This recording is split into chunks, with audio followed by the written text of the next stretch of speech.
Last stream, it wouldn't turn on properly. It won't. I mean, it won't load. The game won't load. What am I? Fuck me, we got loads of shit here.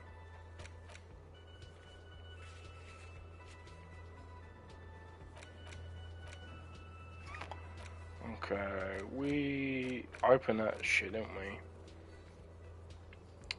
What we want to do is... Where's the drug trafficking stuff?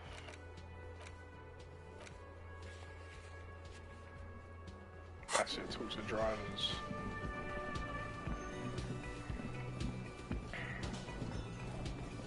Hello, sweetie. Wait, who's Sweetie?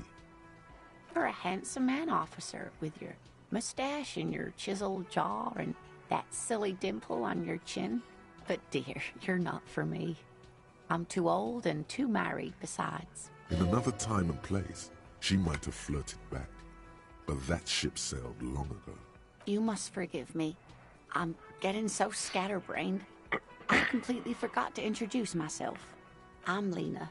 My husband Morel and I are staying with our friend Gary just down the street, but I come here for tea when they're away.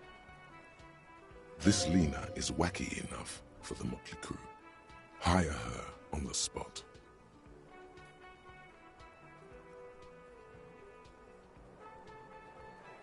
Whatever do you mean?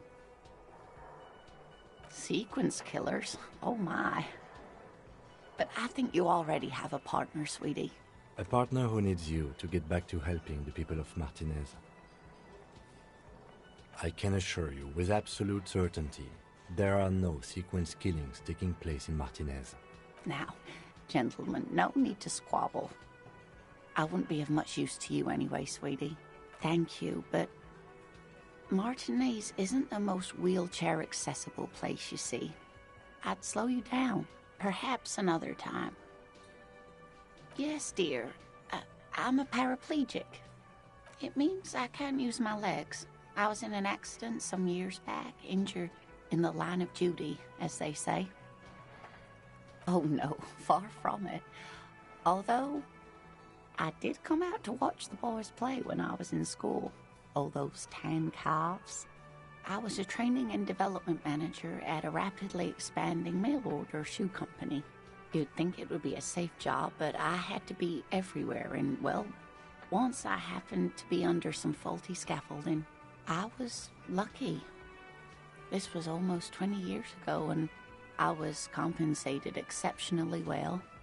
One can only dream of such payoffs nowadays. I hope not. Although the work you are doing for all of us is quite dangerous. Towering over her in your insignia, you make her feel safe.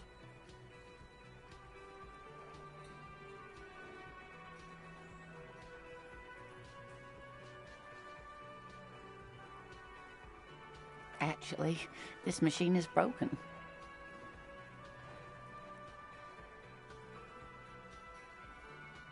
No problem. There is no bitterness in her voice. She accepted the curiosity her condition inspires a long time ago. Yes, officer. You look rather dazed.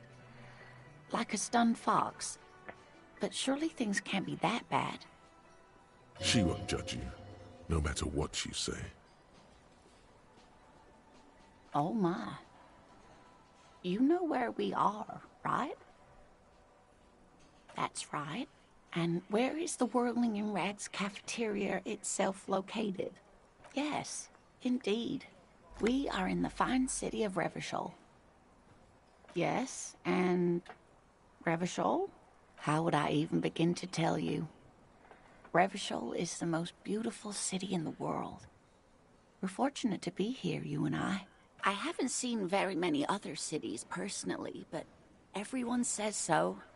Revachol is a rare jewel. This city used to rule the world, though it has seen better days. Speaking of history, you know what year it is, yes? That's right, dear. How splendid. Here, take this pen. Her relief is palpable. She was getting pretty. Outside, the melting snow seeps into the cracks in the walls and the cobblestone streets, all the way down into the sewers. Above ground, the first Maybells blossom. You can feel it, a great cold. Then the shiver passes. I can tell that this is taxing for you, so I'll just ask one more question. What regime are we living under? What mode of government?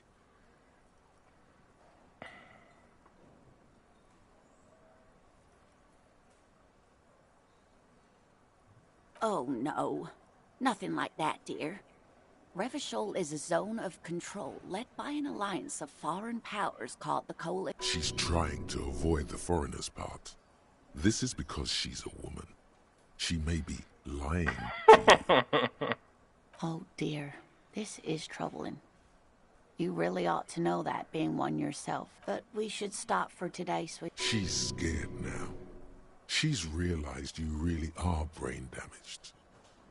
Someone more educated in sweeping matters. No. I'm not an Of course. Then I don't know. Someone rich, maybe? Wealthy people are educated. Though I don't know where you would find a wealthy person in Martinez. Of course, dear.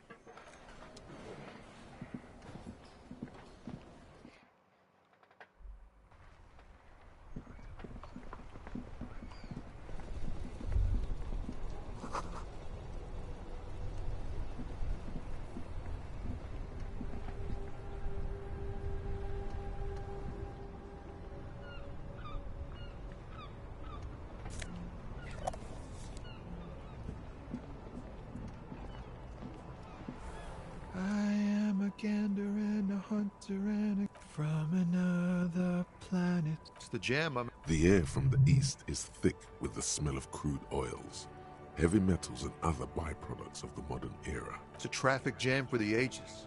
Meanwhile, we're all stuck here in long-haul limbo. Feels like forever.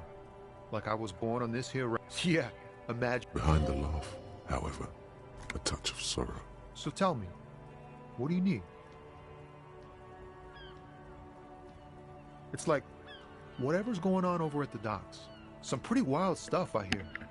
Like a giant new power crane, and I've heard talk there's a company rep in town, too. They want to keep that money flowing in, my man. Ka-ching. Anything else? Yeah, this ain't really my area. Us lorry drivers. Cam, your nurse. You still hang around here waiting for this mess to end. Most of not my thing. Chasing trend. What's better than chasing transient pleasures? The more transient, the better. When one's ended, you can get onto the next one. Oh. Firearms, stuff like that. Time to arrest him. Can't even get a few jokes past you, my man. I've got another haul of found cargo.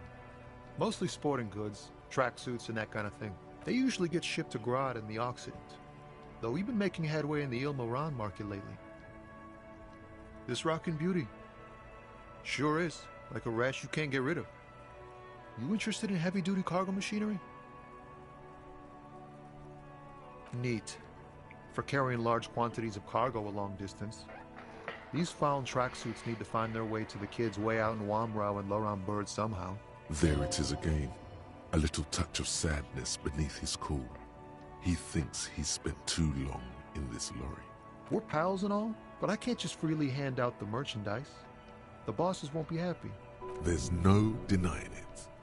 Your body needs to feel the touch of some good performance wear. Not unless they've illegalized sports equipment while I was on the road. Never. They would never illegalize sport. Sport is the most wholesome thing known to man. The man taps his fingers rhythmically against his arm.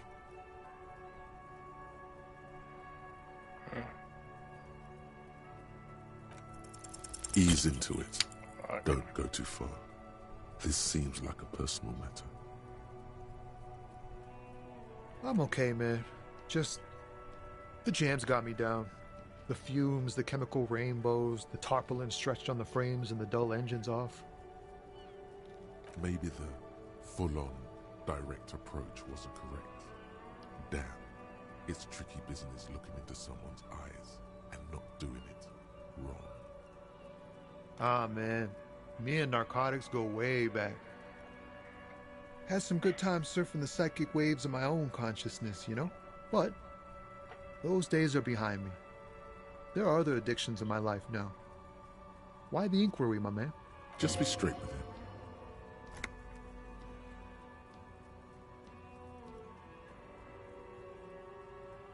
We have a credible lead, sir.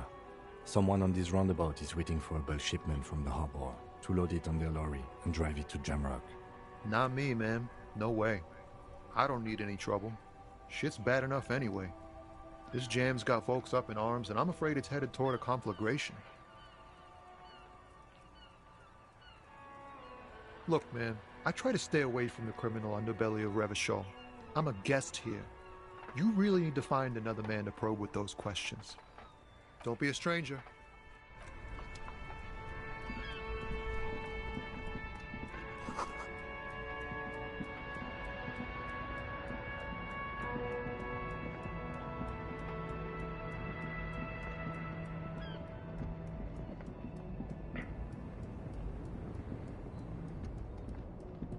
The small, wrinkled woman doesn't. It's the warmth of a winter night's fire. Maybe she could give you comfort and shelter. Some cigarettes and food money. Maybe she's your nothing. Her smile just keeps widening. Her hair is gray like lead. No, this one is a monster in disguise. No response. Wherever this woman is, your words fail to reach her. If you want her attention, you may need to be more forceful. Where am I? Who are you? The smile on her face has disappeared, replaced by the wary aspect of a cornered beast. Never mind. I remember now. I'm still stuck in that traffic jam in the 50s. Back in Methka, during the time of the revolution. The sidewalks and cafes are filled with young people. I was on my way to see a new Boyadero picture starring Gabriel Buenguerro. Until you came along, that is. This is Gabriel Buenguerro. A strikingly handsome man looks straight at you, his head crowned with a wide brim hat. His hair is dark as an oil slick, and his jaw the most perfectly chiseled thing you've ever seen. This man's got a hold over her. Even 50 years later, you can feel it. He was the biggest star of his day. Girls used to faint in the aisles of cinema whenever he came on the screen. And schoolboys used to memorize all of his lines. Someone was...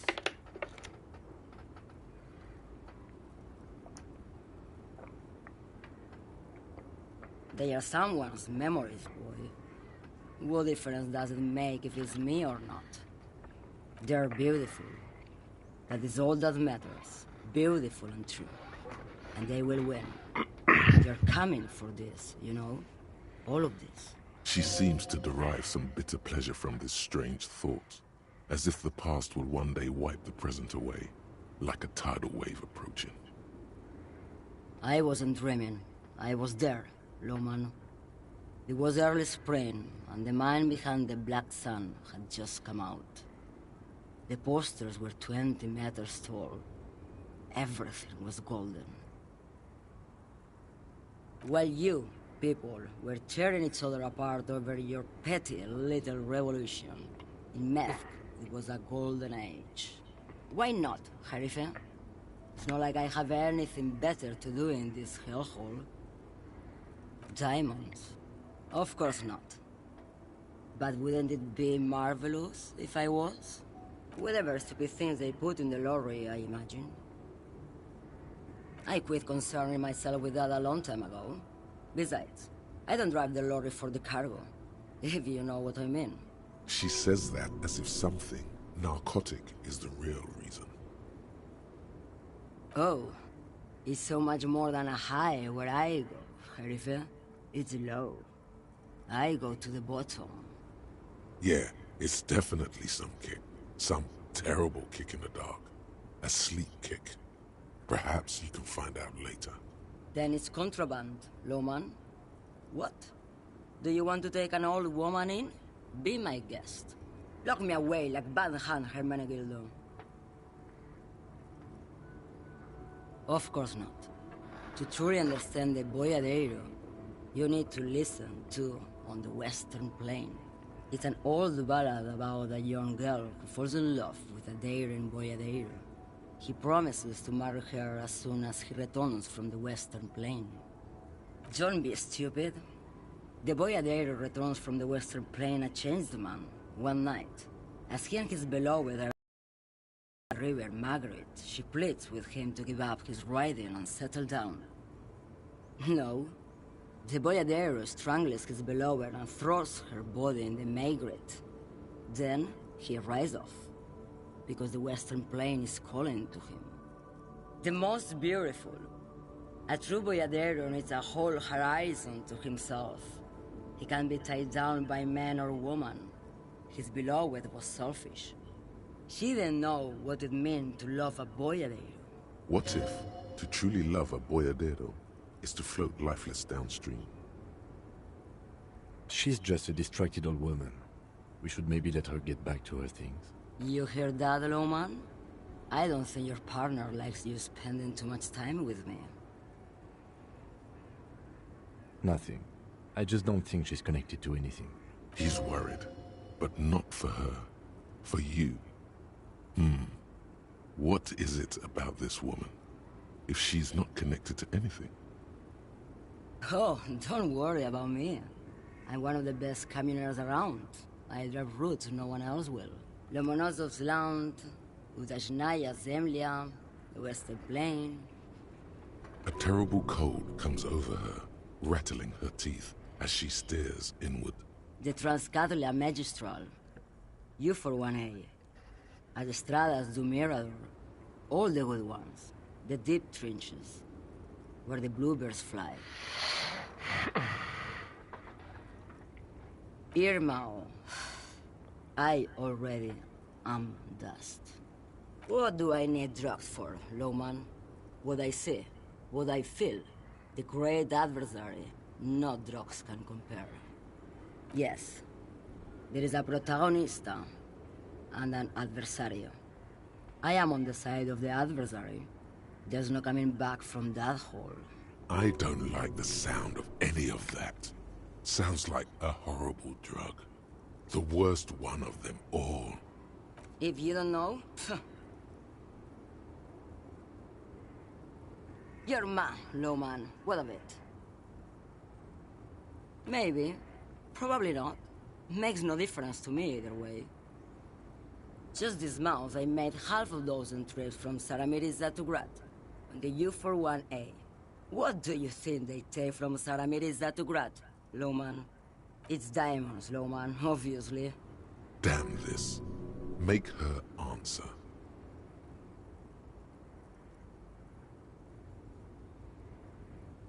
I would never make fun of a real lawman, Sheriff.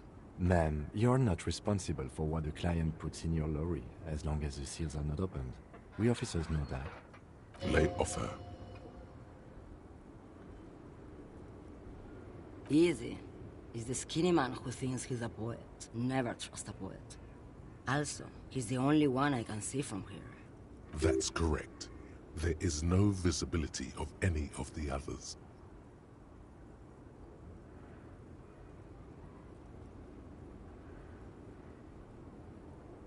Where do you want me to go? This isn't so bad. I can listen to music, or the seagulls. Look at all the colors and the futures of this world. It's a good palate cleanser, this jamboree. Or I can just relax and let my mind carry me back where it will, to the Great Plains. I think we're done here, no? Yes, go. Enough jamboree. I need to get back to Mesky.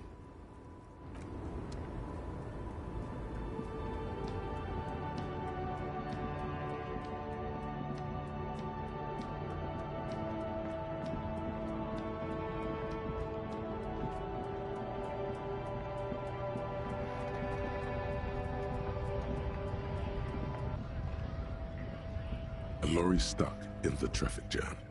This big, heavy Grad-made machine is well kept for such an old machine. The windows are clear. They've been recently washed. You can see a lorryman's cabin with personal belongings, stickers, insignia. Fumes of heavy fuel oil waft over you, making your eyes sting. The odor mixes with cigarette residue. The driver has adorned his space with a substantial collection of peculiar paraphernalia. Proclamations about honor, strength, and purity are glued to various panels. A large metal pendant hangs from the rear view mirror. The pendant features a sun crown with wavy rays. The back end of the cabin has a small perch to sleep, large ashtrays. There are several suns and wheels sewn into the curtains. Racist nationalist paraphernalia. Not unusual in this part of town. This is our guy. Likely, yes. This guy's proud of who he is. Drapes it all over his machine. He was acting tough before. This probably scared him a bit. Who knows when it will come in handy? A slightly scared, racist lorryman.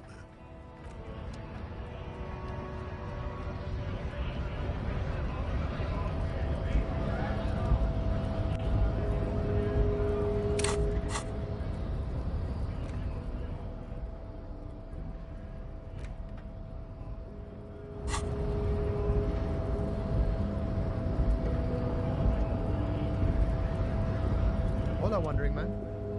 How can I help you? Yeah, the janitor who gave me the key to his apartment said the guy's a bit of an asshole. Like I said before, I don't know much about this weasel, but the bossman said he's a real piece of work. Thanks for helping out, friend.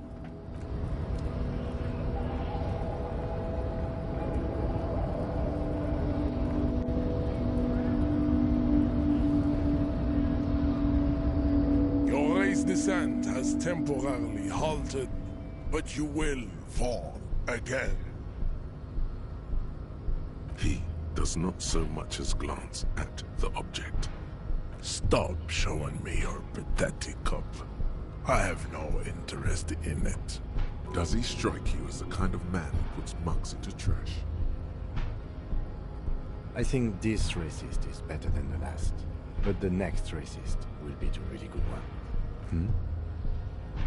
That is understandable. These cops are just jealous, Jean-Luc. Racist. Welcome to Revachol. I am not like that. True, that is a noble cranium, but you got a hard noggin yourself.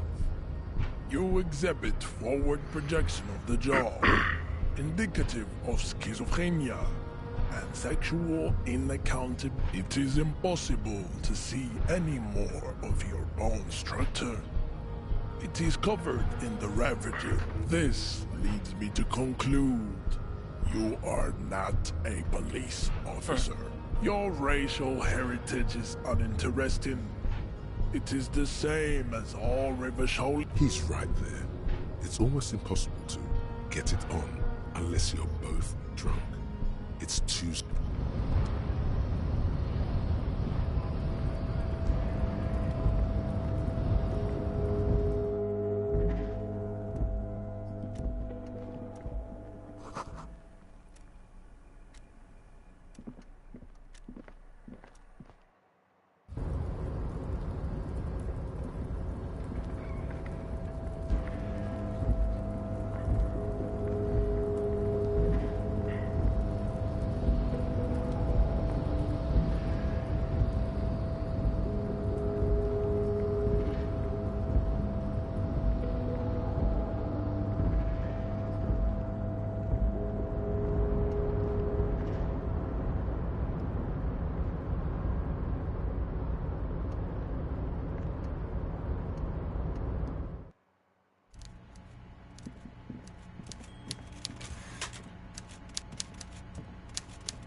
Mr. Dubois, every word, huh?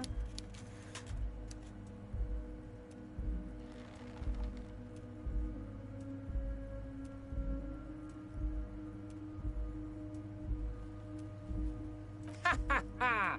Mr. Dubois, So be it. How can I help you today? I'm very glad to hear that, Harry. One question. You didn't actually happen to stumble in and see what's inside the apartment, did you? There is no way to sway this man in any direction. He is unsuggestible and unswayable. Just tell the truth. Just as I thought. Culturally antiquated mug collection. What a weasel. Pissing on Everart's Rainbow Coalition. Now let's get down to brass tacks. It's time for men like me and you to figure out who's killed who and why. Real police work is gonna start happening now. I promise you, Harry, this is gonna be good. Racist mugs in the trash and in the apartment? You guys are just light years ahead of me. I have so much confidence in the ability of your organization. I'm relieved you're doing this and leaving me to do what I do best. Helping people. With the power of politics. Yes, yes. Do you think this weasel is somehow connected to the murder? Oh, no, no, no, no. I don't cross paths like that. All I want is for you to succeed in your investigation. I would never complicate things for you. Believe me, Harry, he's a nobody. Just your basement variety nobody. Can't imagine him being connected to a high-caliber case like this. But he does live nearby.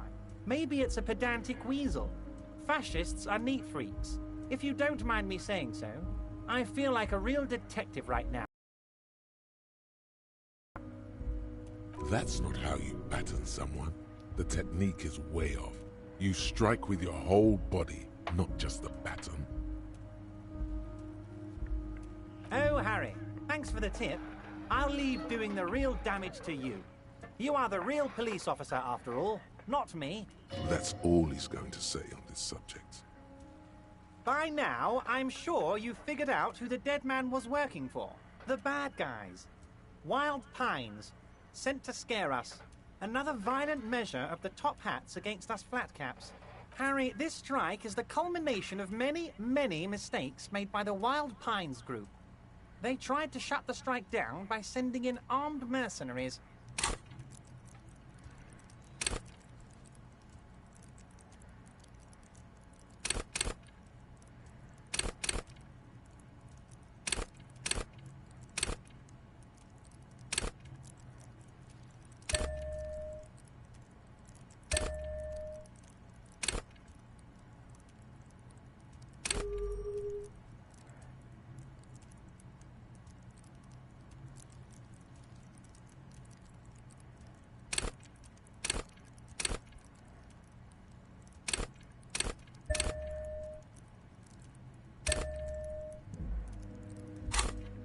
You mean our victim?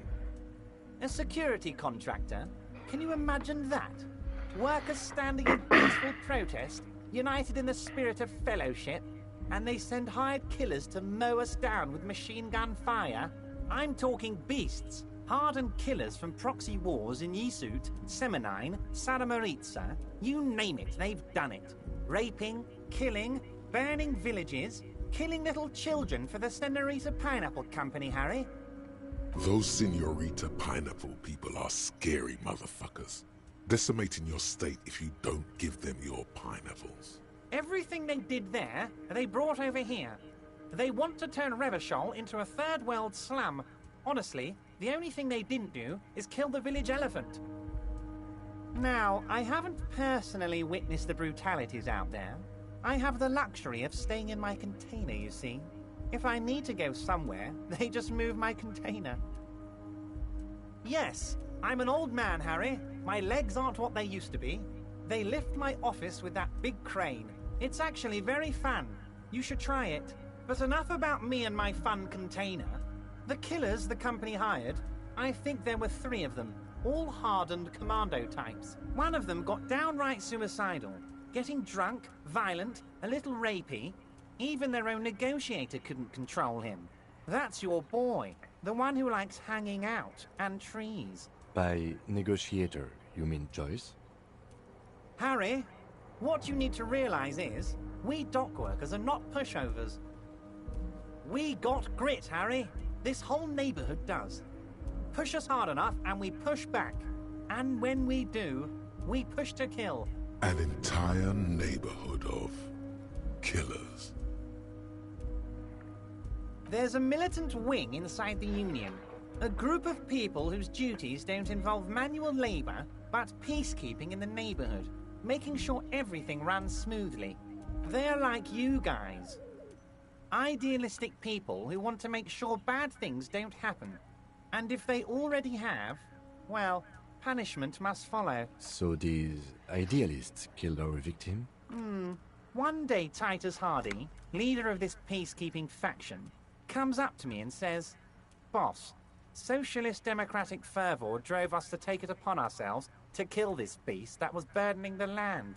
He probably worded it differently, but that was the idea. Sure sounded to me like they killed him. I gave them 2 weeks paid leave and told them to lay low to avoid retaliation. Aren't you worried we might arrest them for this? Oh, I'm not at all worried about that. These are not the kind of men who get arrested. They're Martinez boys, tough and gritty. I'd like to see the man who takes them in. Besides, I sent my lawyer girl to look after them. If he's just boasting, then it sure doesn't feel like that to you. He's not worried.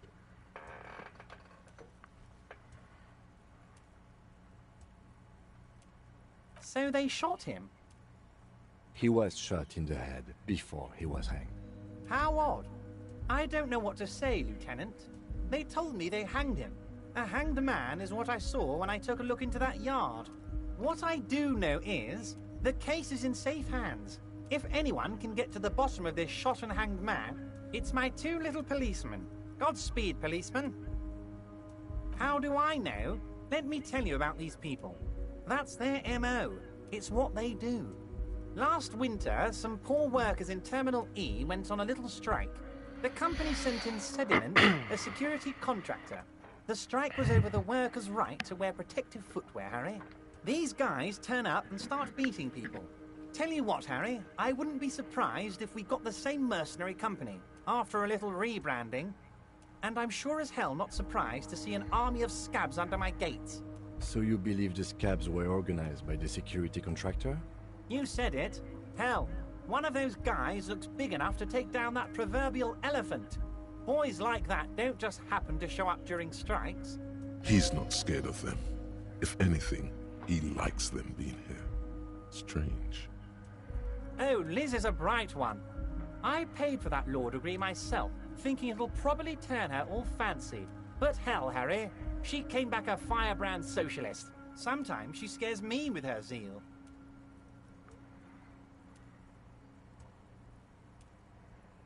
Oh, they are simply fine young men, all 7 of them.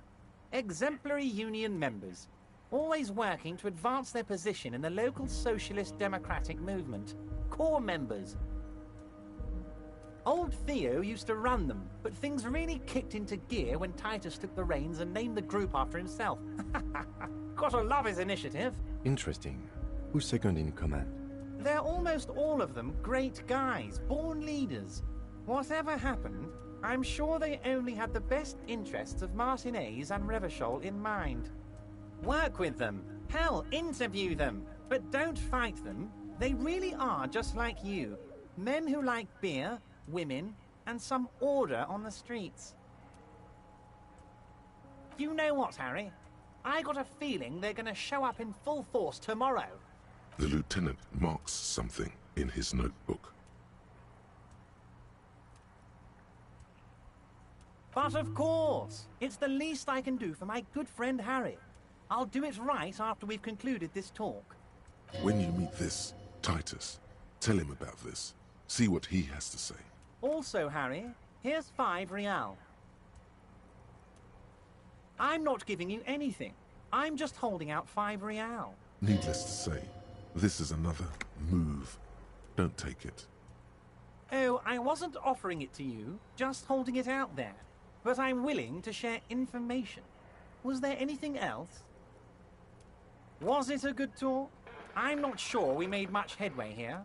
I was hoping we'd bust the case wide open. Heck, I even wanted to tell you what I really want to achieve with the strike. I don't know what happened, Harry. I wanted you to feel like Mr. Martinez. And, of course, I also wanted you to find your gun. But it's like I can't completely trust you. Yet. Yes, Harry. It's like I can't fully trust you if you're not a man of the left. I want to, but I just can't. He's been hurt too much in the past by men who aren't social democrats.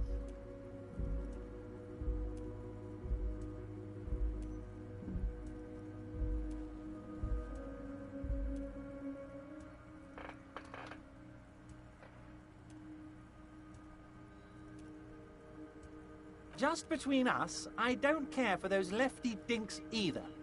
It's all about power, and here's how we're gonna get it. I need you to be my kingsman, Harry. Kingsman? Yes. Please, let's be that. And what would this entail? Once again, I require nothing unethical or illegal of you. You just need to get 2 little signatures on this piece of paper, and then mail it to my accountant in La Delta. It depends. I don't think what we just got from Mr. Clare was very useful. But, he thinks, it's your call. As I said, it weighs on me heavily. But once we get really talking, well, I'm gonna hand you the keys to Martinez, and maybe even help you figure out who's behind this killing. I'm glad you asked, Harry. The Union is going to build a modern youth centre in Martinez. It will be righteous. We're gonna get those teenagers off drugs, and on roller skates. Roller skating, not drugs, Harry. You like this. There's a nameless little street on the coast with some old houses around it. Most people have already signed. I just need 2 more signatures to get this mission off the ground, Harry. On the coast, Harry, across the canal. There's a cul-de-sac there, a little village they're calling it. A gloomy place. You'll find it. I trust your detective skills, Harry. Water drips from the eaves. A woman looks at her freshly tarred skiff. There's a pair of cavalry boots under the fish in the box, and the wind howls like a vicious spirit. They are just gonna have to deal with the construction noise for 6 months, and then they'll be living like kings. Right next to a fancy new youth centre, designed by the best architects from Stella Marie. You bring joy to my heart, Harry. Such a pleasure to be working with you. Here, you need to get signatures from Isabel Sadie and Lillian Carter. The cul-de-sac is right past the pawn shop and across the canal. I hear there is some trouble with the waterlock, but they should fix it by Wednesday morning. Once you have the signatures, mail this to 13022 La Rocca in La Delta. Then I'll know you're a real kingsman and a patriot.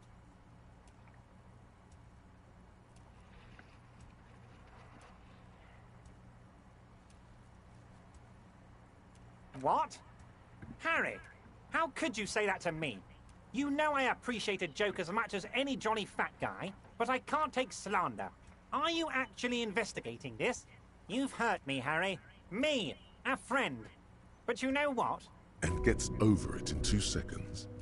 Seems like it didn't really hurt him. I trust you, like I trust all my friends. And I know you'll never talk to me about this again, because you don't want to wound me. So do what you want, and let's change the subject. Thank you for your understanding. We will continue to do what we must. You too, Lieutenant. You know, I like you, but you never were my favorite. I'm a Harry guy. I'm Team Harry. None taken. Did we have anything else to do here, Harry? Oh, that's very nice. I haven't gotten around to her yet. I'm very, very busy, you see. I hope you're getting along. One thing I want to make very clear, Harry, is that this is not some kind of union versus corporation situation. Everyone is just pals here. We're all trying to do what's best for Martinez. Don't feel like you can't cooperate with her because you and I are such good friends. I helped you get the body down, and I'm helping you find your gun. I'm not a jealous guy. Whoa, that's so nice of him. Suspiciously nice. It's perfectly okay. Even if you've told her everything we've talked about, it's absolutely fine. He seems happy about the prospect of you telling Joyce about your conversations. No, no, Harry. I'm perfectly neutral and 100% for transparency. I know people say a lot of bad things about the Debardairs Union, but we are actually squeaky clean. Yes, he really doesn't seem to mind. Sure, he thinks. It's about transparency. I'm just a nice guy, Harry. I wouldn't be where I am now if I wasn't nice. Politics is all about emotions, and I want you to have positive emotions when you think of me. Okay then, positive emotions it is. You like positive emotions. What do you mean, Harry? Nothing. I let him go. He's an old man, Harry. I wanted him to spend more time with his family. God knows how long he's got left. Harry! I have little people in my organization. I would never call someone a midget. What is this? Honestly, I'm beginning to think you're a midget, Harry. I'm only kidding, Harry. You're not a midget. No one is. We're pals. It's hard to say if he really lost his temper, or if this is another one of his tricks. This man almost never angers visibly. Vanished? Harry, the woman left her casserole in the oven and couldn't make it here in time for the voting. Oh, did I leave my casserole on? Better go home and check. The election can wait. When she got back, the whole thing was over. Yes, yes. Low balling, of course. This isn't a casino, Harry. Real people, real livelihoods are at stake here. But everything's a casino for those rich types. His expression makes it clear. This is childish and irresponsible behavior. If she actually wants to see me, she will find a way. Any good negotiator would. And I just don't have anything to discuss with a bad negotiator. He doesn't want to see her. It's as simple as that. Of course, Harry. Let me just assure you one more time. It's perfectly okay to share anything we discuss here with this Joyce. This is a completely transparent organization. I have no interest in what she is doing, but I myself have nothing to hide. Your business is your business, and I respect your privacy. Just remember, none of this is secret. Tell her about all of it. My brother's picture, my singing swordfish clock. Tell her how overweight I am and how I'm helping you find your lost gun. Tell her about everything. Everett doesn't mind. This is weird. Not nice weird, but okay. What? Oh, how could I forget your little side project? Well done, Harry. Well done. Don't even tell me what it was. But good job.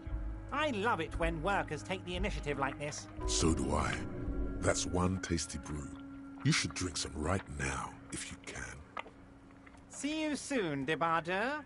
Just kidding, but not too much.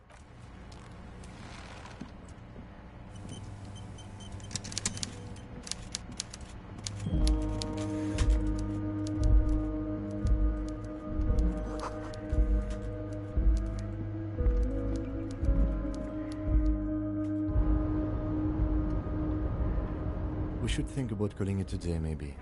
The nights are still miserably cold this time of year. We should take care of that, then. Let's talk to him anyway. An officer of the RCM shouldn't be sleeping in the streets. We'll figure something out. Though he finds this situation frustrating, he is doing his best to not make you feel any worse than you already do.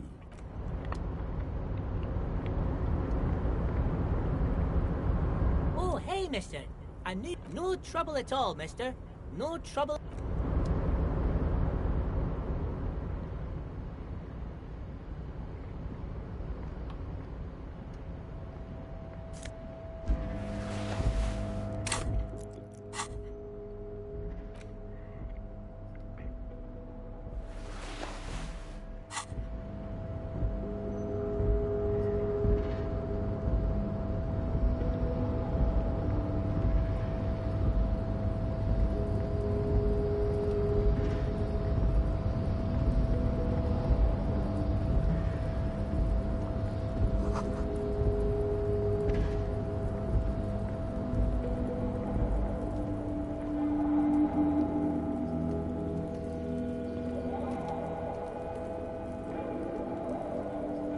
This is the night watch.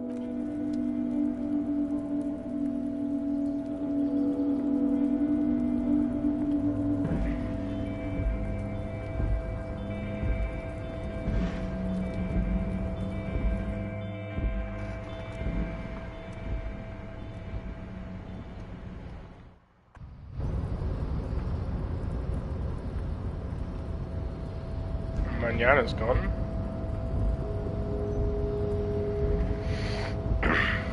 Strikers are gone.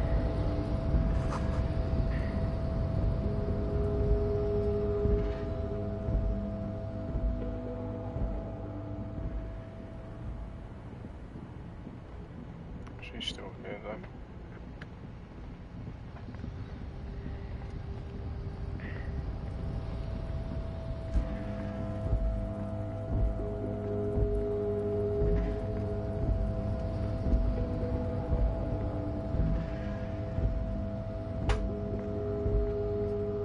A lorry stuck, the windows, fumes of heavy fuel oil waft over you.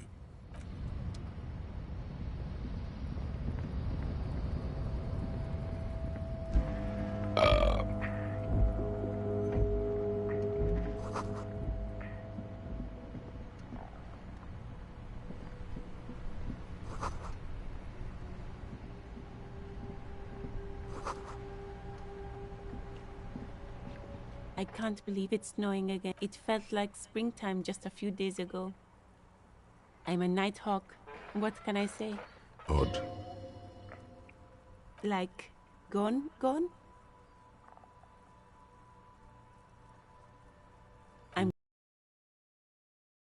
Thank you, officer.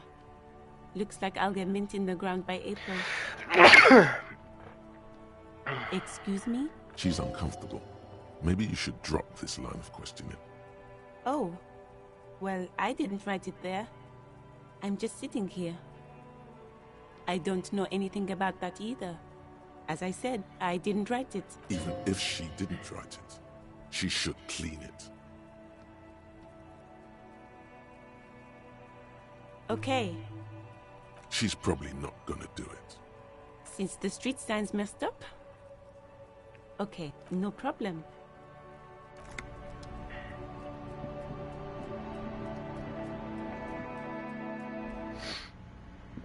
Asshole.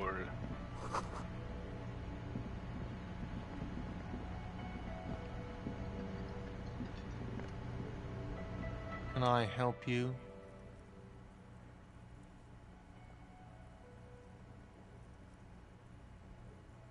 Yes, have you got it? Does that arrangement include you paying me what we already agreed you owe me?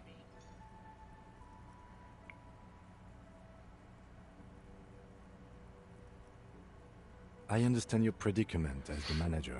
However, I feel I must remind you that we are here to conduct an important investigation that also affects your business.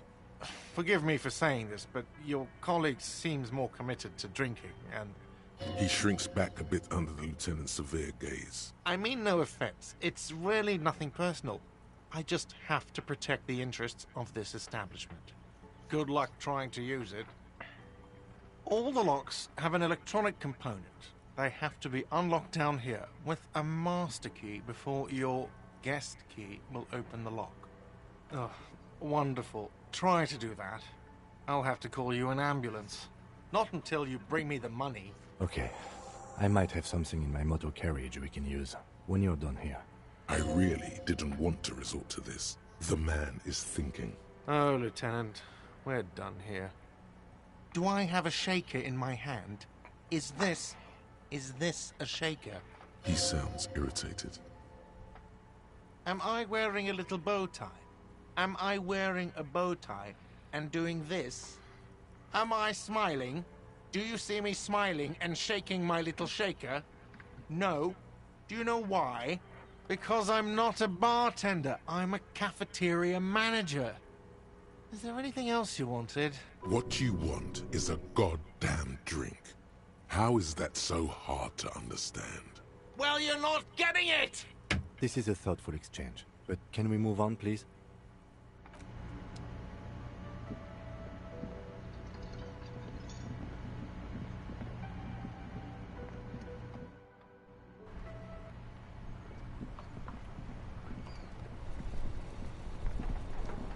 Inside, you see a set of steering levers. I have something here we could sell.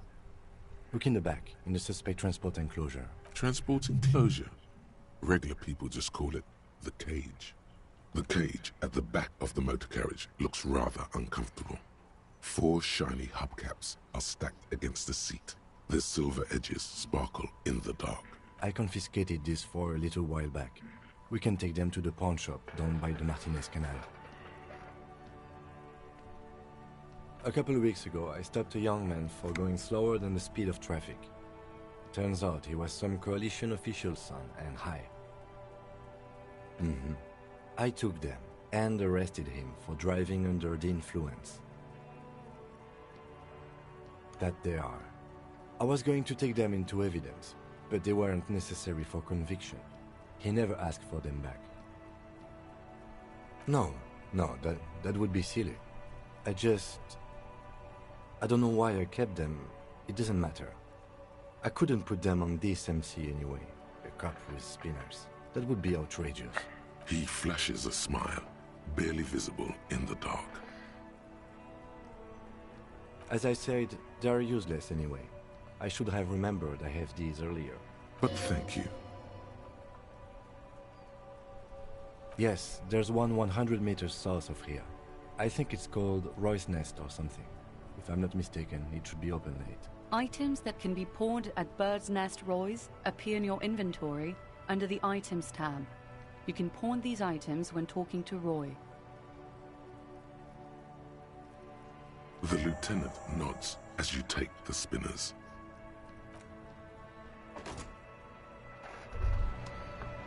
Hey, so we've been monitoring you internally, and now we know your Copo type.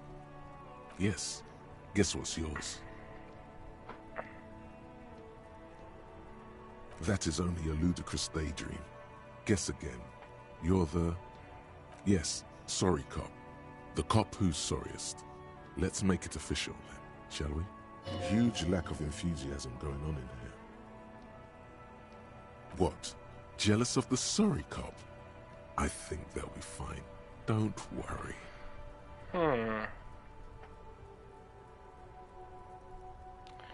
Wonder what that means. I don't want it to lock me out of doing other stuff. No.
No, you don't. Come on. You'll be back to saying sorry in 2 minutes. Stop wasting time. Wow.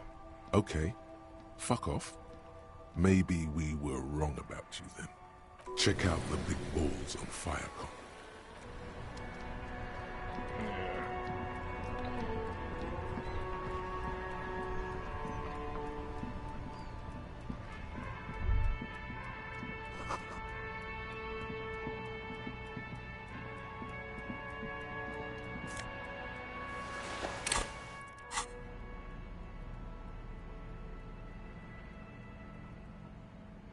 My current gloves do half light, and this was electrochemistry, yeah.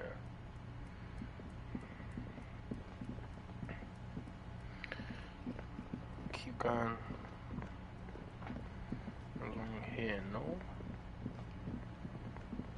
Bridge is raised.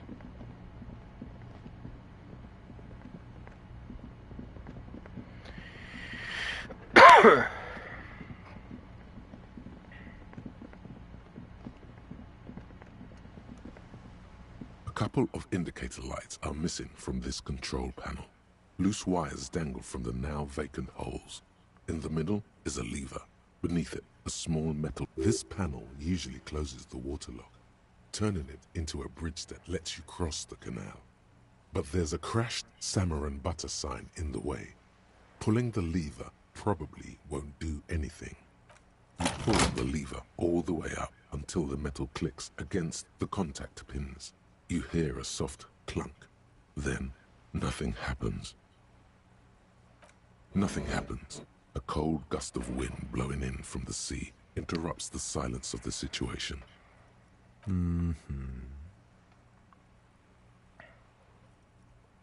Nothing happens. A cold gust. A spring brings the lever back to its original position. You still need to close the waterlock to get it. Isn't there a sign over there saying functionality will be restored on Wednesday morning?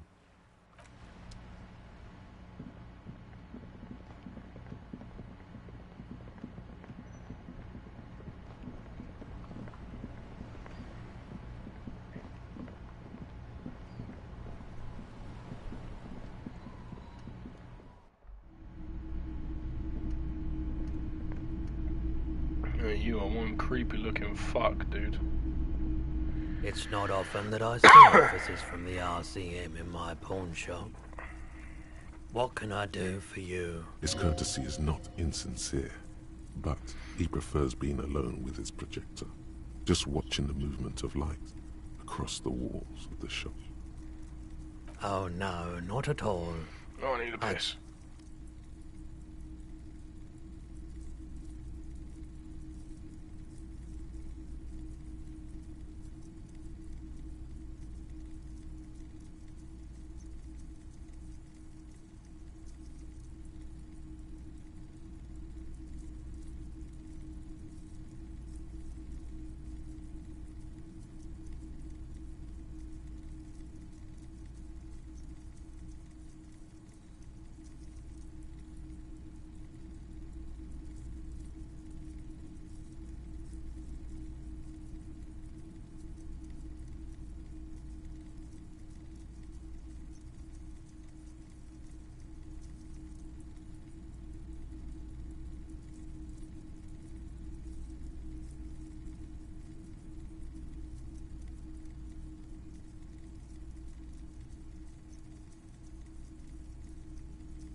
Who are your customers usually? All kinds of people come through here. Locals, travelers, people looking for a deal, people looking for a keepsake. People who are terminally bored. As you can see, I have a wide selection of goods for everyone to choose from. It keeps me entertained. Entertained? He might be high. If he is, on what? Feeling warm and enthralled by the movement of light, while the mind continues to race forward. Lucky bastard. He's probably on Parolidon. It's tough to come by on the street. A drug developed by the military to treat and prevent radiation sickness. It has psychedelic side effects, and it makes your eyes turn yellow. I try to keep the shop at a comfortable temperature. There's a note of indignation in his voice. Interesting. Those triangle patches on his vest, you have a feeling they mean something. Like they're similar to the halogen rectangle on your jacket. I was with the Emergency Relief Brigade. You know, after the People's Pile disaster. Had to take Parolidon for radiation sickness. That's what you were hinting at just now, wasn't it? He's taken for mental and emotional, not physical pain these days. A bad idea. Some poor leftist built a particle decay generator in hopes of bringing affordable electricity to underserved communities. It malfunctioned. Radioactive waste everywhere. Probably some of it in you, too. We were an all-volunteer force. Self-organized. Tried to help the fire brigades contain the spill. On the patch, gamma radiation lines crossed with a red drop of blood. Tough son of a gun, this one. Respect. I lived by the river since I was a small boy. The Esperance. Didn't have the art to let it all go to shit without trying to do something to help out. There wasn't much the volunteer force could do, however. We wasted years in the river mud. Years getting sick. There's a reason why everyone's tried to forget any of it ever happened. And why no one has tried to repair or replace the pile. So much disappointment. And early deaths. Cancer mostly. And we knew all that was coming even as we were cleaning up as best we could. No one's. Everyone's. So much bitterness. A bunch of poor people built themselves a primitive nuclear reactor, hoping for the best. What do you think is going to happen? The cleanup happened 15 years ago. I was young then. Later, my second aunt died. Left me this shack and all the assorted junk in it. So I came to Martinez. People told me don't go there. It's a shithole. I said, people, we just had a nuclear pile meltdown. I'm gonna get as far away from Forburg as I can. Still in the same city, but I like the theory more than the story. Outward movement, not vortices. Yeah, you gotta get in on those vortices, my man.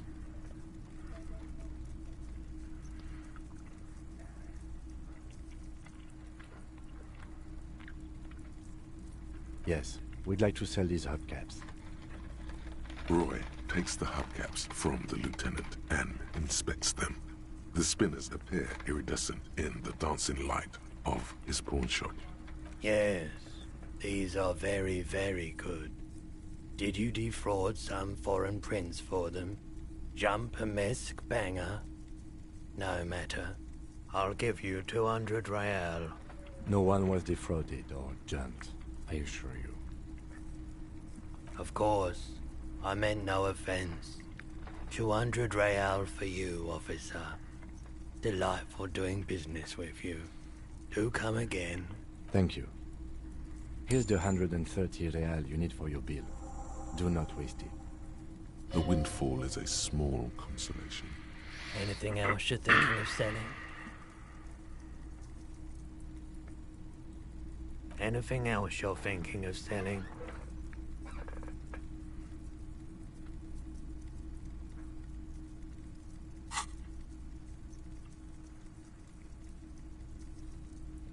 Oh, no. I don't like those kinds of objects. No sale. A photic path, counter-radiance network, anti-magnetism. It's darkness. That's all I know. Sell me something lighter. Another time, perhaps. I doubt it, but I can try and answer any questions you may have. I do my best to keep my distance from all manner of butchery. Bad for business. Bad for everyone. No one likes to see what you have to see every day. The pawnbroker's gaze is already fixed on the dancing colors. Someone else came here earlier today asking the same question. I promptly sold her the gun you pawned a couple days back. What? Sold? The lieutenant shifts from one foot to another. Alert. You... With Kim here too? That just sounded really, really bad. You were adamant about getting rid of it, officer. Said you were undeserving of a service weapon of the Revachol Citizens Militia. And I don't like keeping guns around the shop for long. Off-the-charts photon emissions. The unhealthy kind. He's not telling you the whole story. It seems he's trying to spare you. You weren't quiet yourself, officer. You were very distraught. You said the gun was a threat to your life and that you can't trust yourself with it tonight. And that you need the money. When I said that I don't normally buy firearms, you put the gun barrel in your mouth and sort of sucked on it. Then I agreed to take it. You sucked on a gun? Good. Very normal. 15 real. The lieutenant looks from you to Roy, and then back to you. It's clear that he hopes this tableau might still turn out to be a bad dream. It's not, though. This has got to be the most. Wow. There's pity there, too. In case you didn't notice.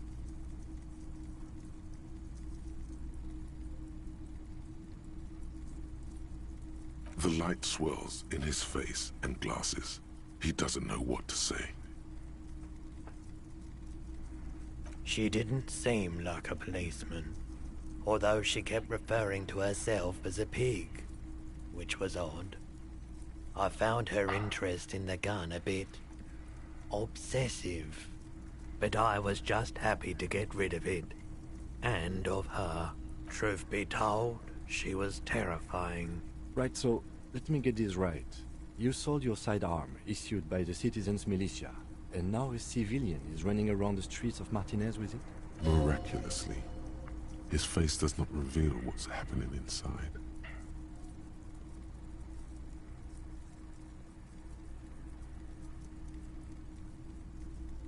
It's possible in these parts of town.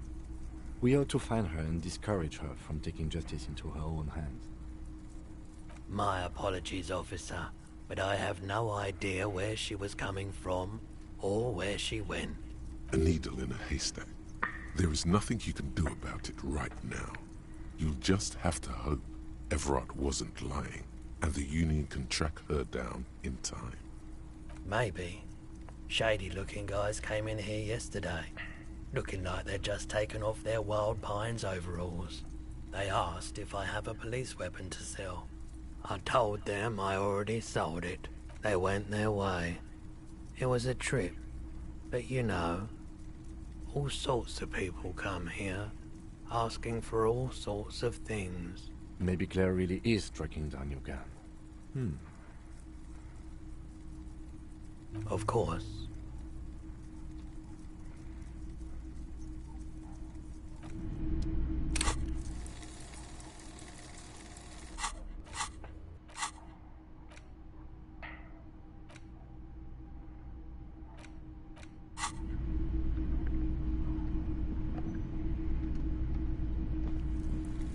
You see rows of toy soldiers guarding the rest of the trinkets displayed on the table. Some are trying to find something pretty and cool here, then use it to win her back. Yes, buy something nice. A figurine. This sounds off.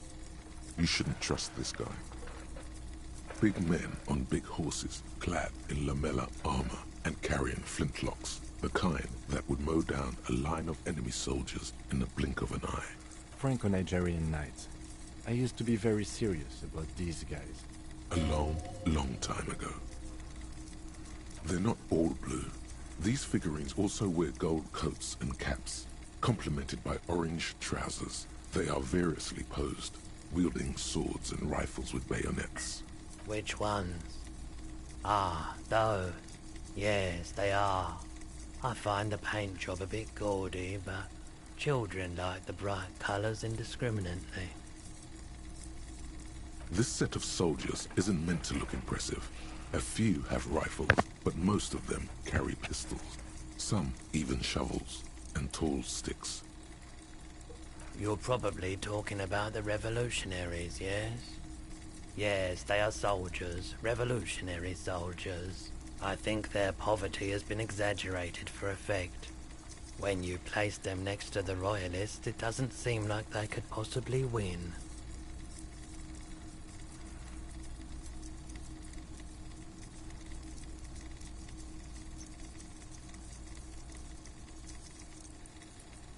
I don't like either set very much, to be honest.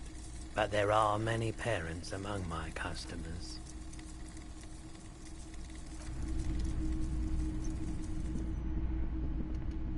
The boomboxes on the shelf look well-loved and well-traveled. Chipped, dented, they stare at you with the unblinking eyes of their tape reel. One especially catches your eye. Deep gold and amber plastic with a big old handle on top. This is you. Golden orange. A sunset suite. Just make sure it works before you buy it. Is the Harman Welshie W2. Made in Vespa. Designed in Seoul. Plays all reel-to-reel formats. 2mm, 8mm, 12mm. It's even got a little radio in there. It'll set you back 12 real. Absolutely. I've tested each one myself with recordings of speech. Found sounds and music from a variety of genres. Even though I don't really like music. If police work means playing tapes, sure. You can use it for that. Or any other time you'd need to play a tape. And here you are. Quality sound reproduction on the go. It'll play anything, wherever. Turn any tape into a conversation of sounds and shapes.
This Post Levantorie mail collection box has been... A faint sticker on the side reads, RCM Emergencies Desk number 8102, with a slogan, Mankind, be vigilant.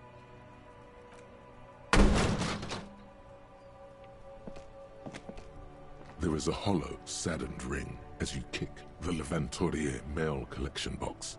It sounds betrayed, in disbelief even. Your toe has suffered damage. It hurts. Cool. You really showed that mail collection box. I don't. Let's go. He must see the box as the weaker of the two, and you as a bully. Something he doesn't stand for.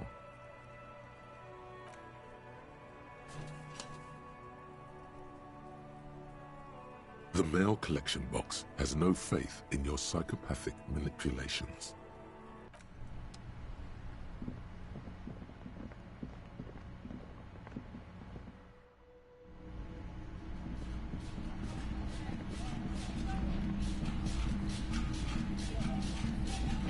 Can I help you? Yes, have you got it? Well?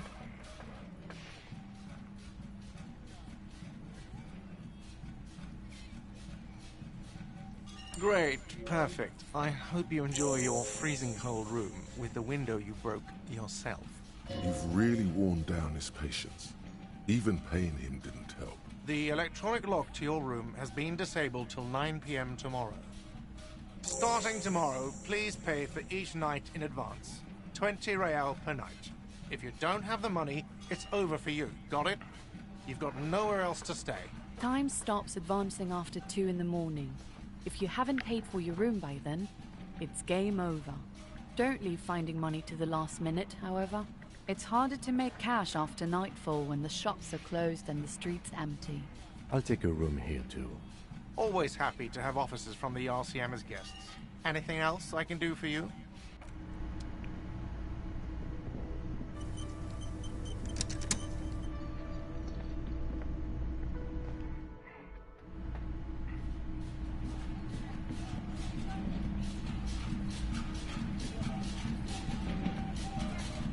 The door is closed.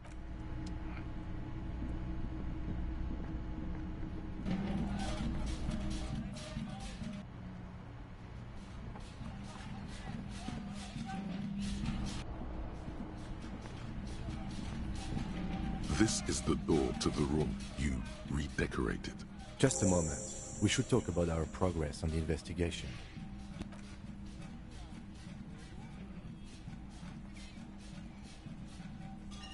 The air outside is brisk. The lieutenant is silent for a moment. He listens to the traffic hum. Then... Now then, we should talk about the investigation. But I also feel you're a bit hazy on the RCM. Our role here, our rights, our jurisdiction, basically. I have a cigarette every night when I go over my notes. It's something of a ritual. Oh man, he looks so devastatingly cool with that cigarette.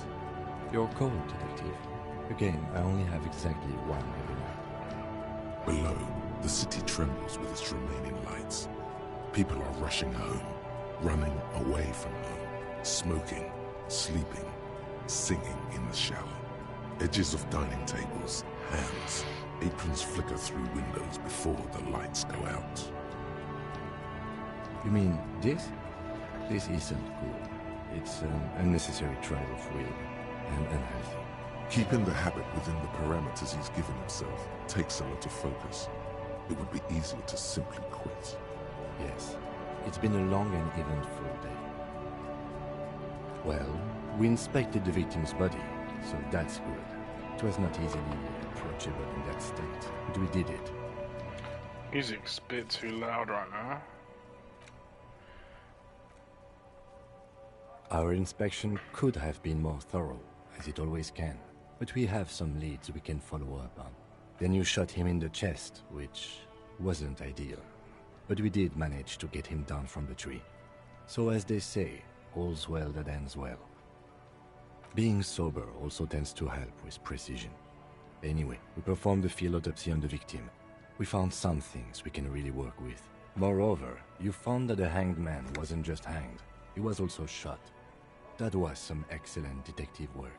And you managed to locate and pull out the bullet, so we can get ballistics, make off the gun. All this is invaluable. The rest is up to the boys in processing. Maybe they will surprise us by doing their job for once, but I wouldn't count on it. There's still work to be done at the crime scene, however. We mustn't forget that. Now, for the interviews.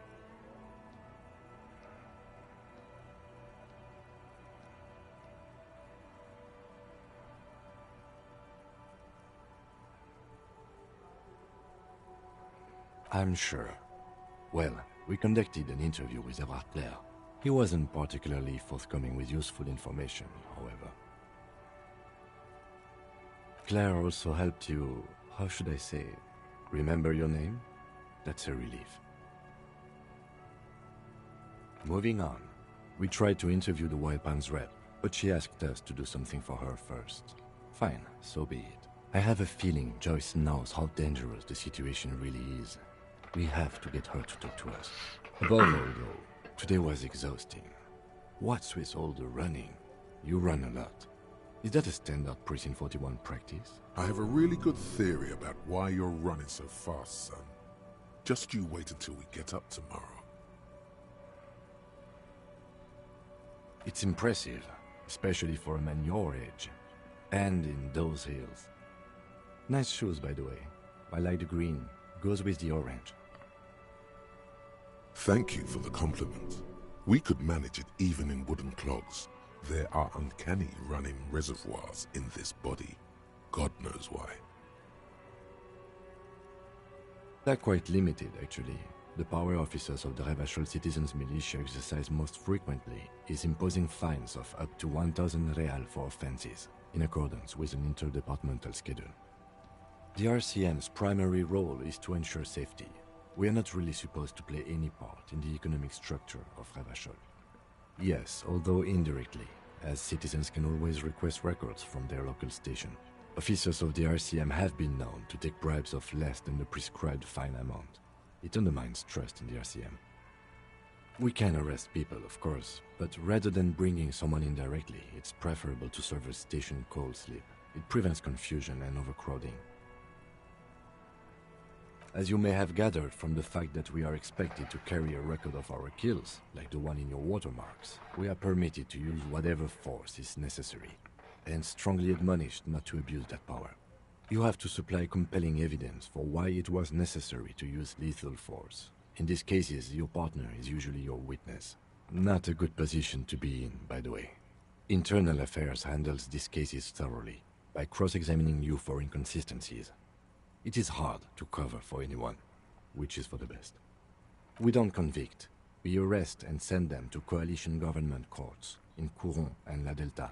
The prosecution works off our testimonies and records, which is why it's paramount to keep them. The coalition government, and the moral intern more broadly. The RCM was formed by the coalition government to restore order in the international zone after the revolution. So we did. Now we attempt to maintain that order. No more, no less. Or perhaps it is better to say we were allowed to form. It's a point of contention whether the citizens of Revachol or the coalition government founded the RCM. Be sentimental if you like.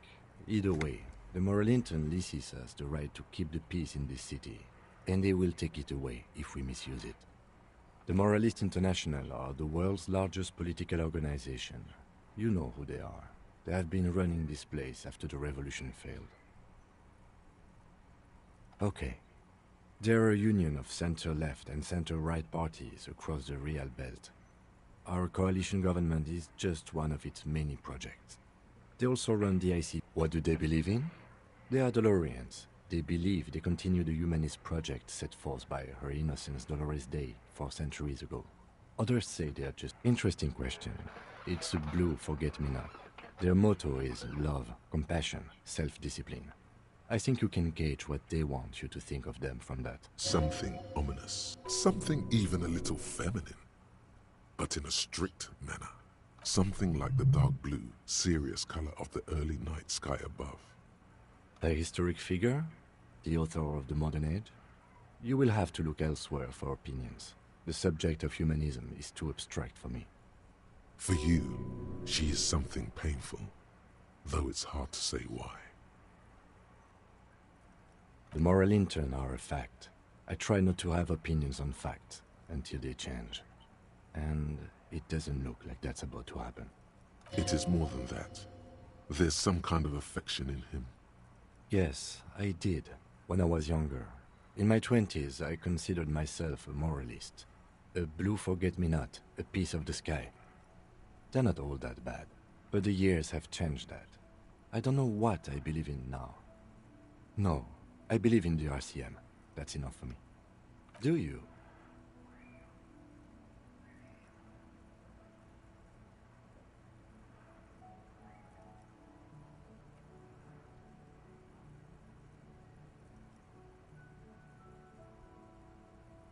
Well phrased.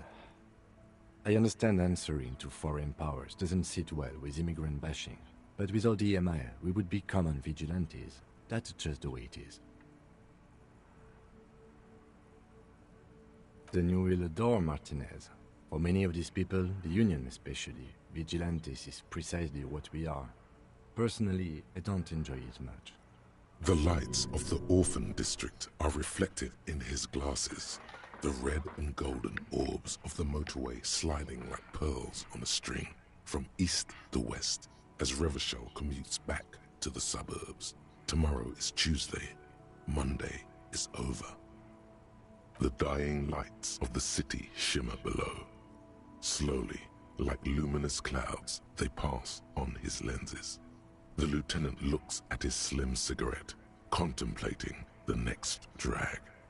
This soldier is the highlight of the day for me, he thinks. This little stick right here. They really don't like us here. And the mouth on that kid, Kuno. It's different inland, in Jamrock and the GRIH. It's our fault for leaving this place to the dogs, to the Union, to the company, not daring to come here more often. This place has fallen between the cracks, the jurisdictions of our two precincts. We run this city. West of the river is RCM land. It's incredibly hard. Human beings are... But we are in control, and it's worth it. The organization works, our systems work. If they didn't, the city would disintegrate. That seems unwise to me, but it's too late for an all-out political debate. He is very tired, but the dark circles under his eyes make him look younger, not older. Yeah, it's getting very cold now. Let's go.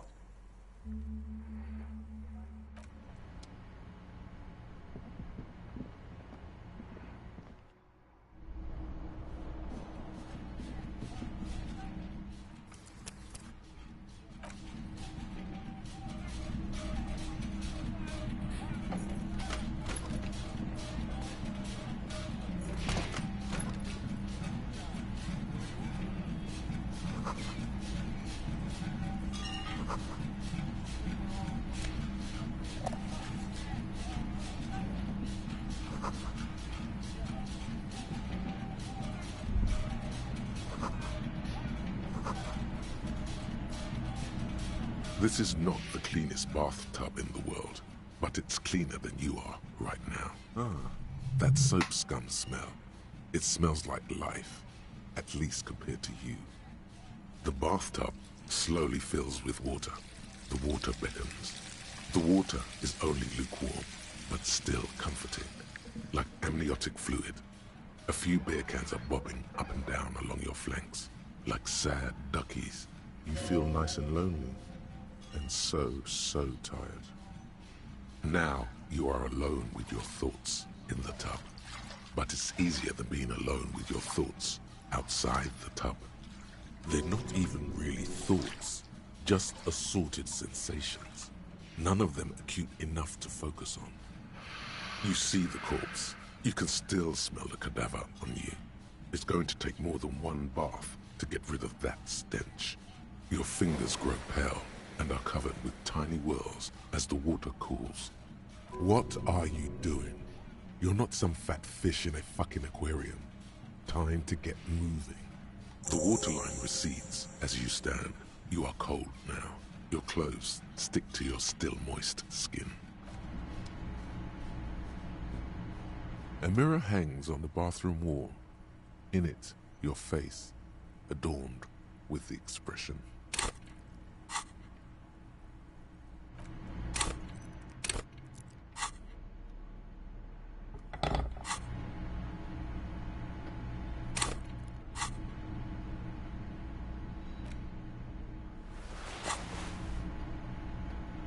A mirror hangs on the bathroom wall. In it, the chain cutters slip out of your hands as you attempt to twist the faucet into place. Well, you know what.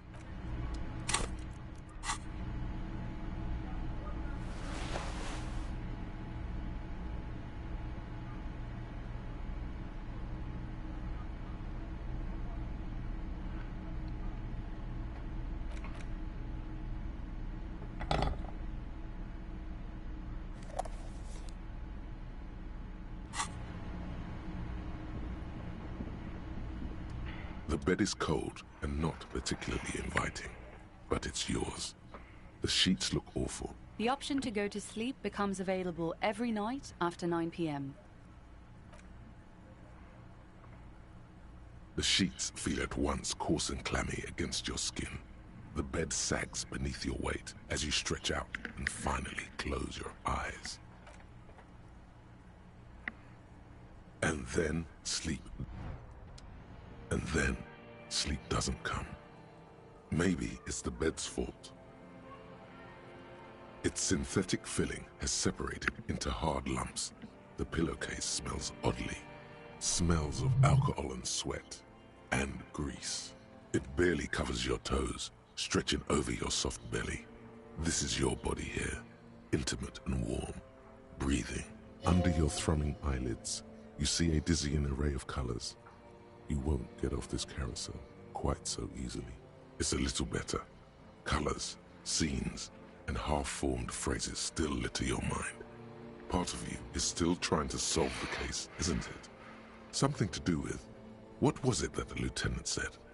Union? And it's gone again. Your thoughts lost between the slowing brain waves. Your breathing steadies. A great silence washes over you until your eyelids twitch in your sleep, and images start forming.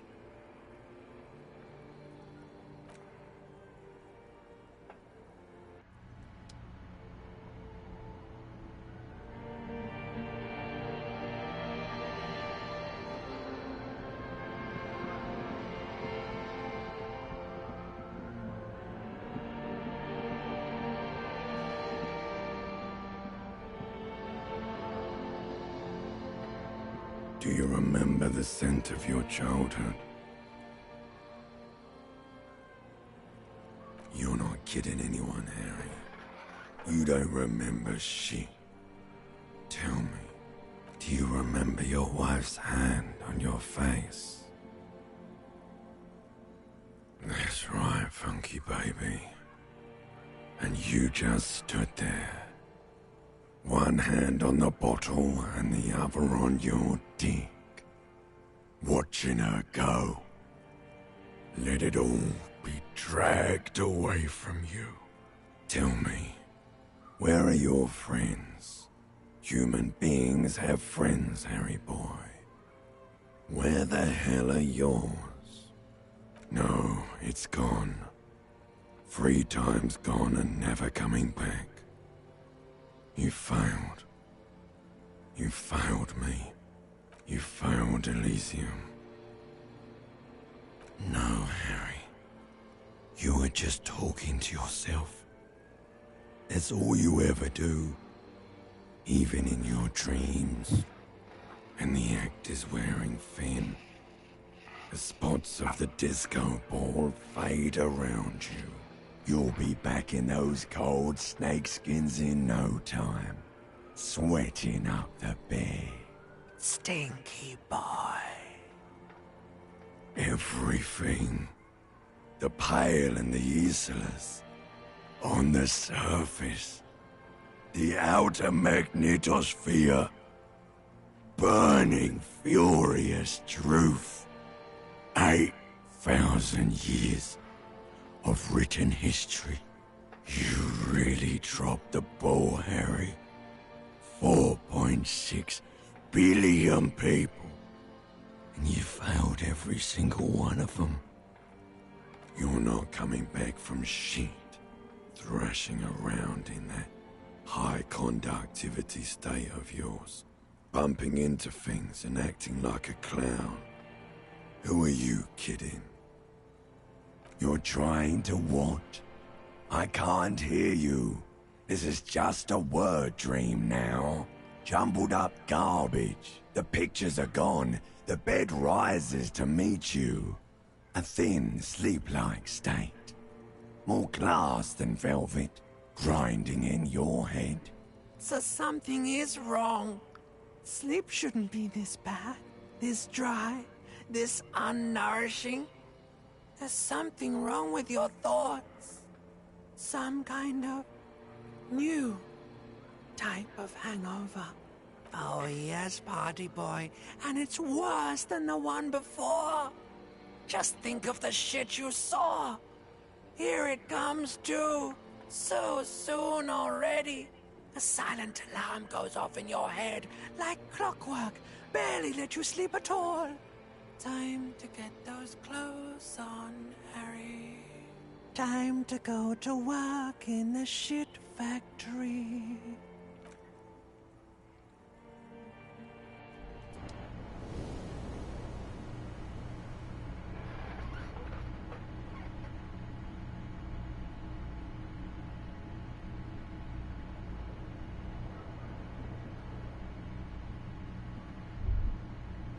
Good going, buddy. Really?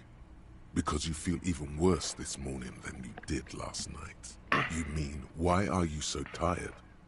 Too tired and down to even think? It is worrying, isn't it? That's not really true. Your heart has finally pumped all the speed out of your system, Buster. Time to get some more. Don't do that. Stay strong. The hangover will wear off. You don't need to keep doing this to yourself. Speed is a potent central nervous system stimulant. It kept you propped up all day yesterday, despite your debilitating hangover. How else did you think you even got up from this floor? You got up from this floor because of a holy vow you made 16 years ago. With me. To wake up exactly 7:30 every morning until the day you die. Don't be silly. There was no vow. You were high on speed. That was the only reason you got up. You can't detect without it. It's that simple. Of course, Martinez is speed central. You just gotta poke around, follow your nose. You and Speed will be happy again. You will make her come home. This time, it will be different.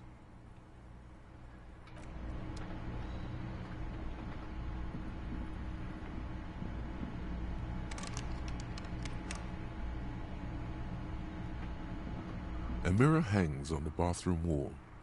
In it, your fate.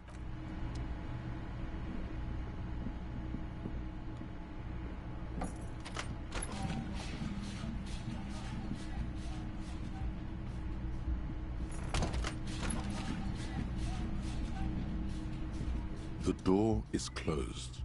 Still, nothing. You should punch a fucking hole in it. The murmur in your ear.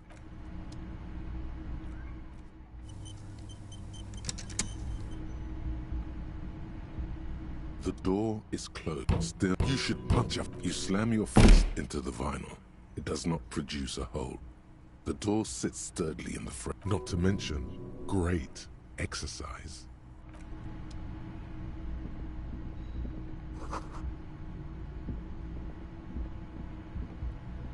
The door is this. As you hold the metal, you sense the wall. Still, you should punch it. That felt good. Everyone is a whore. Now punch a hole in the door. Don't. Everyone is a whore. What does that even mean? Breathe in and walk away. You hear the murmur of blood in your ears. Your back slowly relaxes when you breathe out. That's one lucky door.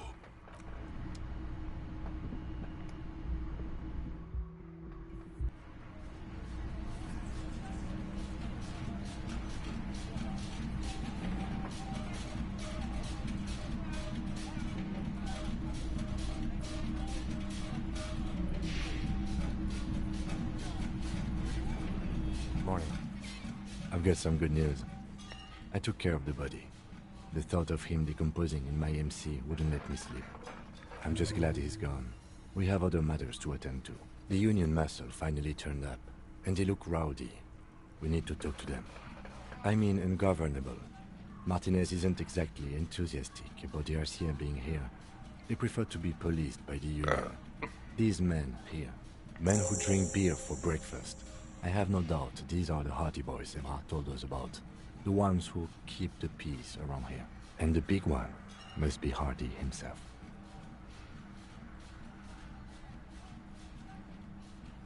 One more thing before we do. We don't have to talk to them immediately. We can walk right past them, continue with our business. Good. A power move. Purposefully concentrate on something else first.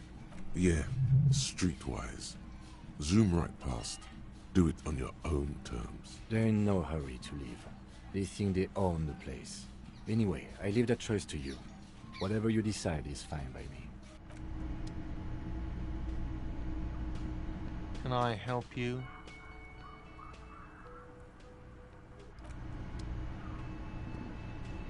Just a moment. And there's no public phones nearby? The closest phone booth is down the coast. Sorry for the inconvenience, ma'am. It's fine, I understand. Thank you anyway. I'm glad to see you again, dear. The lady is distressed. Perhaps something more upbeat might cheer her up. Please don't trouble yourself about me, sweetie. I was just hoping to make a call, but the Whirling's phone line isn't working. A faint smile tells you she appreciates the effort. But at the moment, her mind is on more serious matters. The Union office probably has a phone, but I can't really get there. Or to the phone booth down the coast. And Gary's phone is dead too. To let the young woman who's house-sitting for us know that we may be delayed. Morel, my husband, and our friend Gary were supposed to get back by Monday night. But they're still missing, and I haven't heard from them. I was also hoping she'd heard from Morel. You hear that? Someone's missing. There could be foul play afoot. That's right. Now skip the foreplay. Time to dive into the dark alleys. Start shaking down the usual suspects. You know, legwork.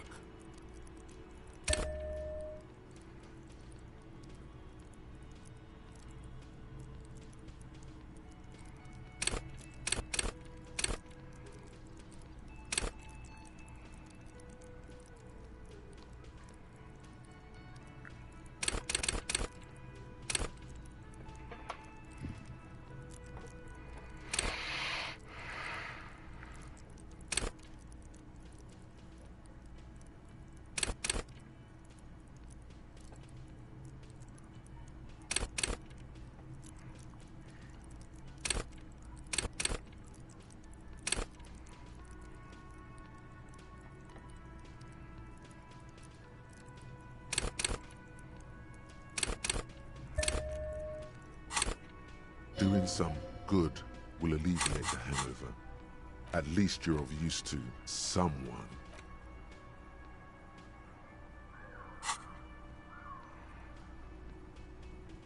That's just it.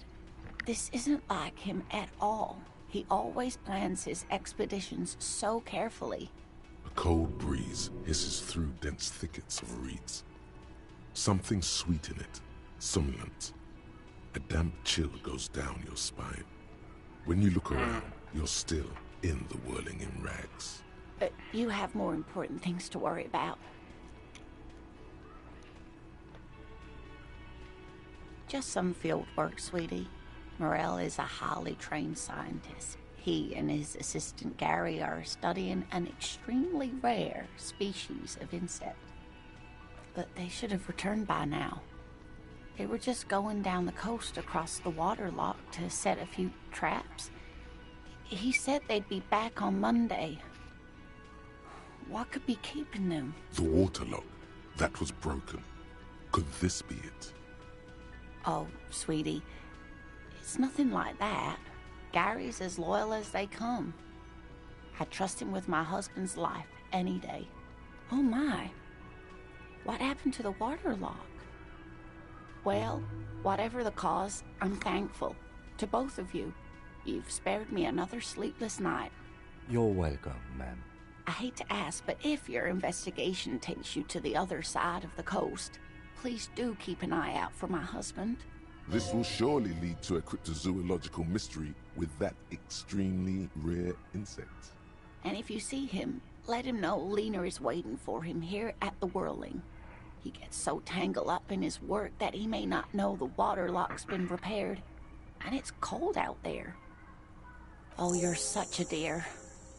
Thank you, sweetie. Oh, yes. A zoologist. A cryptozoologist, to be more precise. It's a pseudoscience that attempts to legitimize research into mythological beasts and urban legends. That's one opinion, yes. And people are entitled to their opinions. My apologies, ma'am. I did not mean to undermine your hobby. It's not a hobby, dear. It's a subfield of zoology, one specializing in animal species that are so exceedingly rare that many assume them to be extinct or even fictitious. Searching for such species called cryptids is difficult and often thankless, and frankly, many scientists are too lazy to do it. Universities these days are rarely interested in supporting real research. She's completely internalized her husband's struggles. They are her own.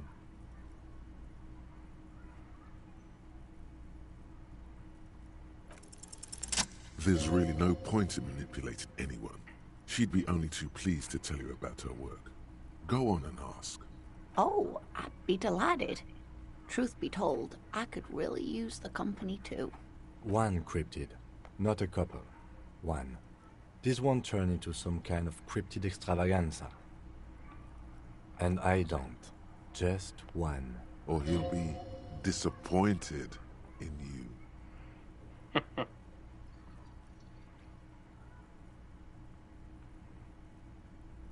The Gnome of Jeroma. Oh, yes. None of its victims survived. Grieving relatives never even found their bodies because the gnome's venom dissolved organic tissue. It was reportedly a small creature with webbed fingers and a protruding forehead and an ungainly little thing. Quite scary to look at. A couple of campers found it when it was already dying. They heard an odd wailing in the woods and followed the sound. They were scared and wrapped it in tarpaulin to suffocate it. It still took the Gnome of Jeroma an entire day to die. If the body of the creature was found, why aren't there detailed illustrations of it in science textbooks, confirming the existence of this very little species? Alas, the first scientist who got his hands on the creature's corpse put it in a jar of formaldehyde, thinking that would detoxify the gnome's venom. Instead, all the venom leaked out of the creature's teeth and into the surrounding liquid, dissolving the creature itself. A poetic end, perhaps, but a real loss for science. Hey, you promised you'd only ask about one cryptid.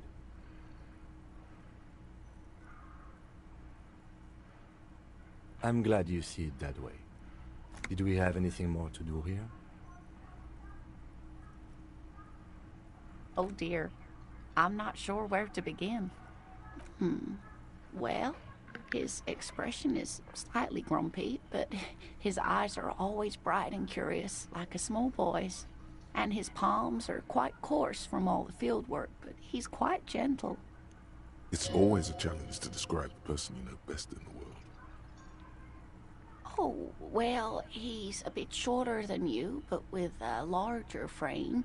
And he has longish white hair, usually a bit uncombed. You might say wild, even.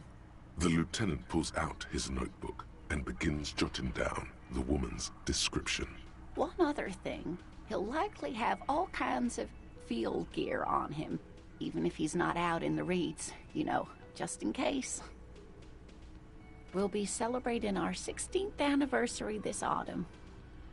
Not the most numerically satisfying anniversary, but I like the less obvious milestones even more somehow. via dating agency, I'm ashamed to say. I was looking to get back into the scene after recovering from my accident, and he'd just divorced. We hit it off, and, well, here we are. She's skipping over some important parts. Perhaps you'll find out more later. I hope I've been useful. Oh, sweetie, it's fascinating. But I shouldn't bore you with entomological minutiae. The lieutenant gives you a sideways glance.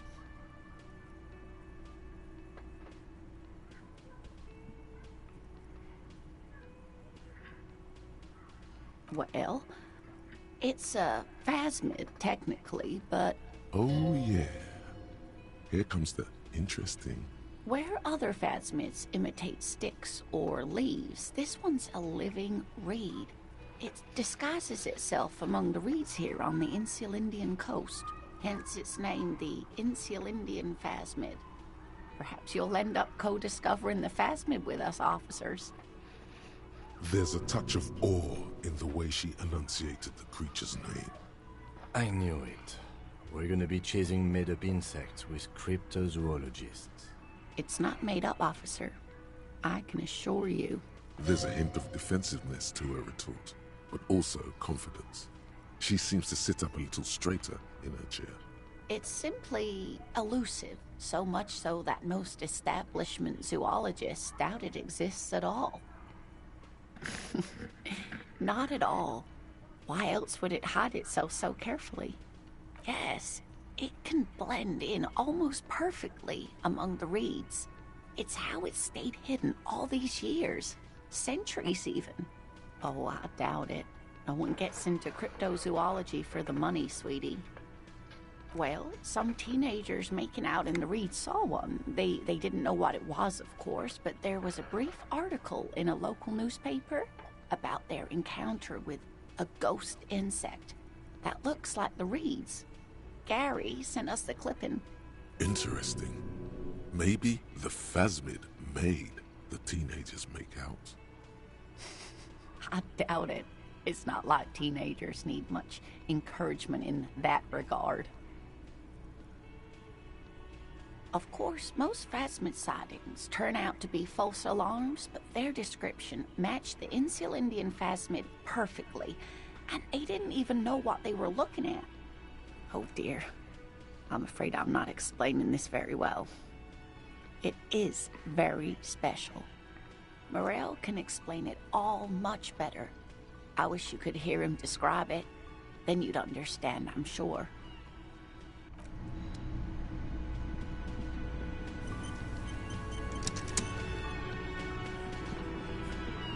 Let me handle this.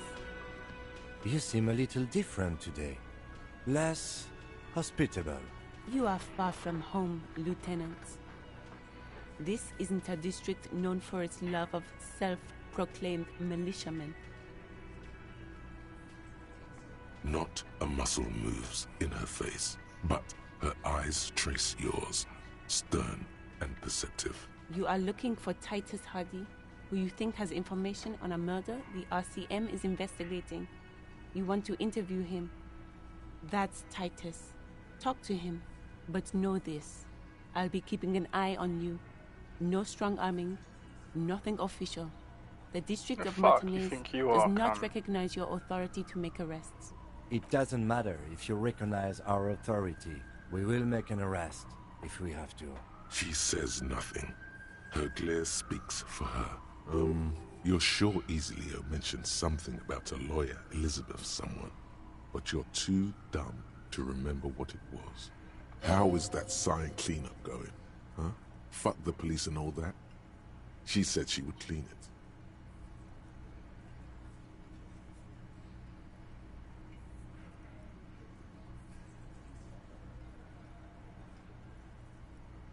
She shrugs, almost no reaction.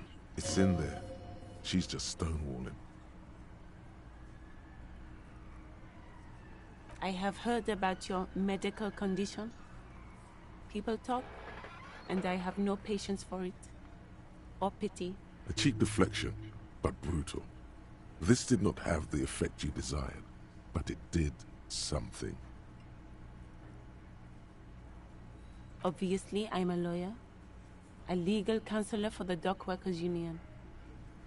I would urge you to consider what you say to my clients. What you want is of no significance, officer. Don't test your authority. In Martinez, you are no one. I saw what you were thinking. You want to say, what are you going to do to me? Don't. Just because it's in your head doesn't mean you have to say it. You will not lose out on anything good by not saying it.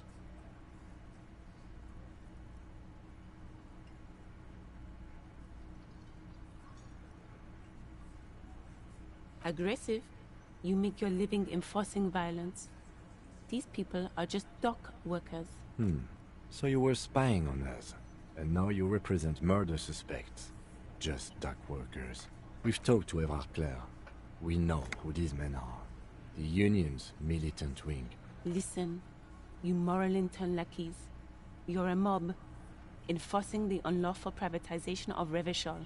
20 fat men in the Occident are stealing it all, and you're their bodyguard. Get back to your commanders.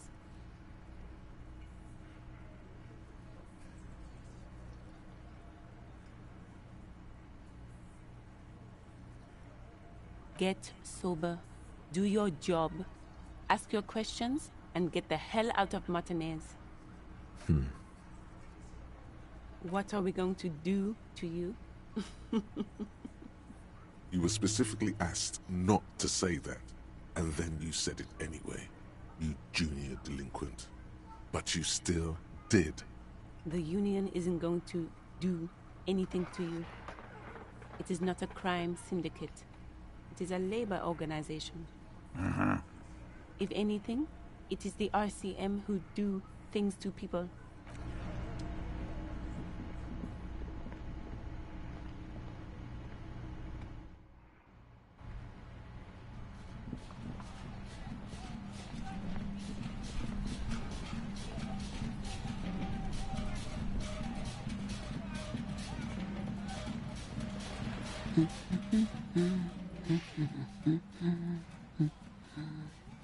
Yes? Hello? Me? No one. I'm just a working class woman. She doesn't really want to be disturbed that much. Looking for something to read. It is. I know you are. What with? This citizen thinks she can do without your assistance. Don't buy it. They all need help. Help her by carrying things? Maybe she needs a weightlifter. Maybe she needs you to fight her husband. No, that's not it. My husband? No, he's not. I don't know. At home now? Out drinking with his friends? Working? Where is this going, officer? Yes, but I don't really need to know where my husband is. Not all the time. No. Why are we still talking about this? I haven't lost my husband. She has, though. The husband is totally lost. You should tell her that it's okay. What? Who said anything about shame? Stop talking down to me. My husband is not missing. But he is. You can feel it. Or maybe it's something else then. No, absolutely not. Are you a policeman or a nanny? They are not missing, sir. You know where they are. They're at home, smoking, giving the ladder of vices a chance. What? That's just... My daughters are perfectly fine. They're with their friends down in Jamrock. There's nothing to worry about. She's getting upset. Her voice has risen as she tries to convince herself that her daughters are safe.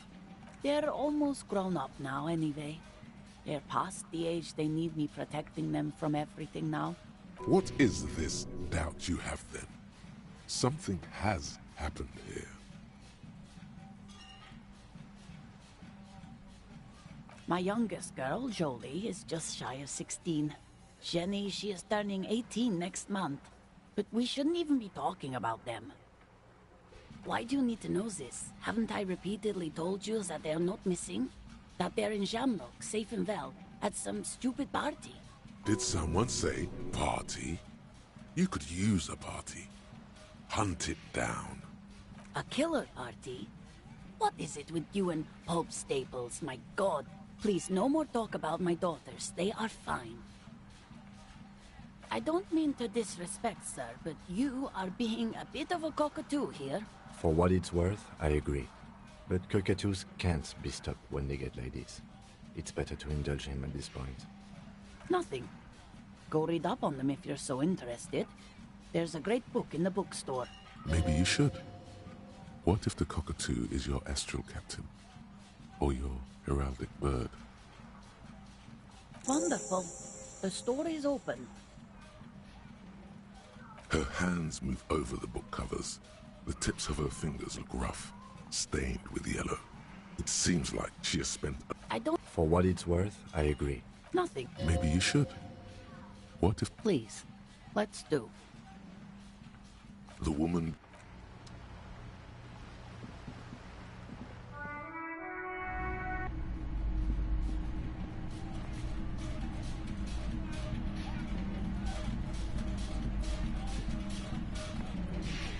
Welcome to Crime, Romance, and Biographies of Famous People. My name is Plaisance. Be welcome, and please take responsibility for the energy you bring into this space. I am the proudest owner of our little shop of culture. She has fine-tuned her voice to find the most welcoming approach for attracting new customers. A book about cockatoos? There should be one upstairs, right next to the shelf of biographies. Annette, yes, my daughter. I hope she wasn't slacking off again with her nose in science fiction. Tell me, was she at her post doing her job like a proper girl? Wonderful! Did you talk to her? Why not? Was she not friendly enough? Were you not compelled to talk to her? Oh yes, okay, that makes sense. It's working then.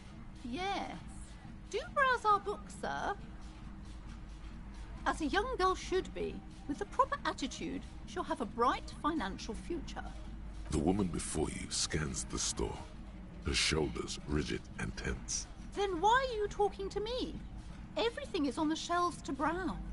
Don't you feel compelled to buy anything? See those shelves there? Go. Be drawn. Everything is on the shelves. Take a look yourself. The shelves compel you, don't they? She's attempting to mentally direct you towards the shelves. She only wants you to buy the goods. She doesn't care about the books. Everything is on the shelves. Take a look yourself. The shelves... She's attempting to Truth be told, not really. My sister brings in most of the goods. I'm sure it's all very literary stuff with well-written prose. But you don't learn about the important things in life from fabricated stories.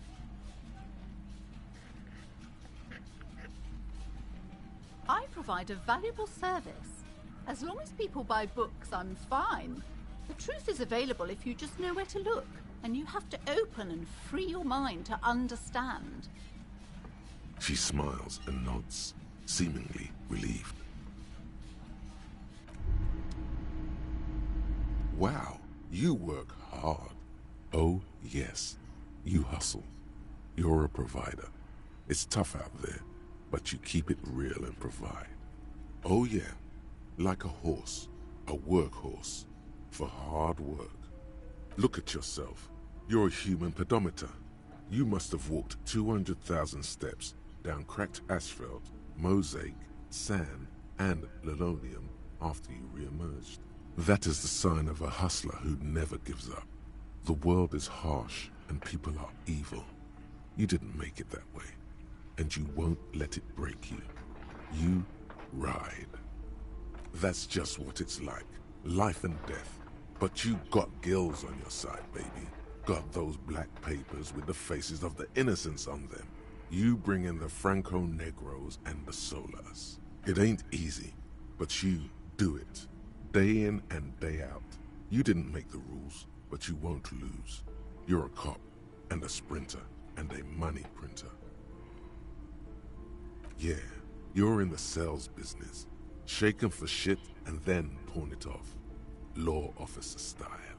Wasn't easy getting that giant novelty check from Everard. Took some ingenuity to get into the harbor, but you got in, and you took that. You didn't log that in as a donation either. You don't log any of that shit in. You're a straight rider. Sure. And has it been easy? Is life easy? Have you not gone into cardiac arrest? Are you not about to have an anxiety attack or shoot yourself in the mouth? But you still hustle 24/7, ride or die. Now, ask yourself, are you rich? That's right. You work harder than anyone. You almost rode yourself to the grave, and you're still practically a hobo. Why is that? Look, the immigrants are cool. The immigrants play cool music. Everyone likes them, especially the women. Don't hate on the immigrants. They've got nothing to do with you living under a boat. The Gart man has set himself up one of those self-replicating money structures. You should learn from it. Don't play the victim. Think hustler. Think with your head. That's right. 100%. Fucking G-Man's got his jam-covered sticky fingers in your pocket, stealing from you every time you buy, sell, walk, talk, fart, so much as sneeze. Every time you wipe your ass. They got their direct and their indirect modes of taxation. Sales tax, excise duty, extraction tax, alimony, one tax that doesn't even have a name. Plus there's the stuff people in other countries pay for. That makes them ask for more money from you. Here, total tax duties add up to 98% of all your money. Here you go, hustler. Fight the righteous fight. Free the people. Keep it real. Keep it street. Keep foaming at the mouth furiously on the tax issue.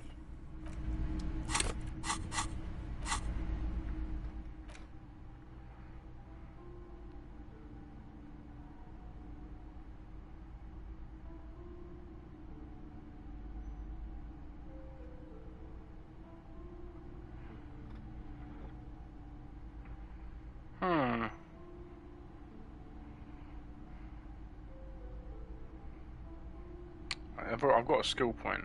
I don't. Yeah. Well, I was gonna get one anyway.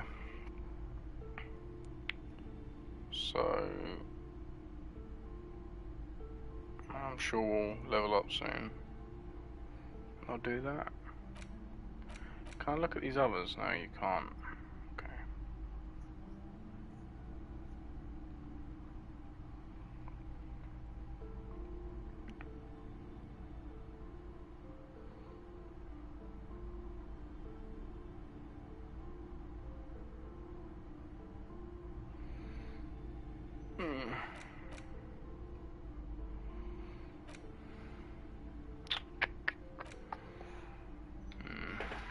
How long have I got on this one? 3 hours and 16 minutes. Good lord.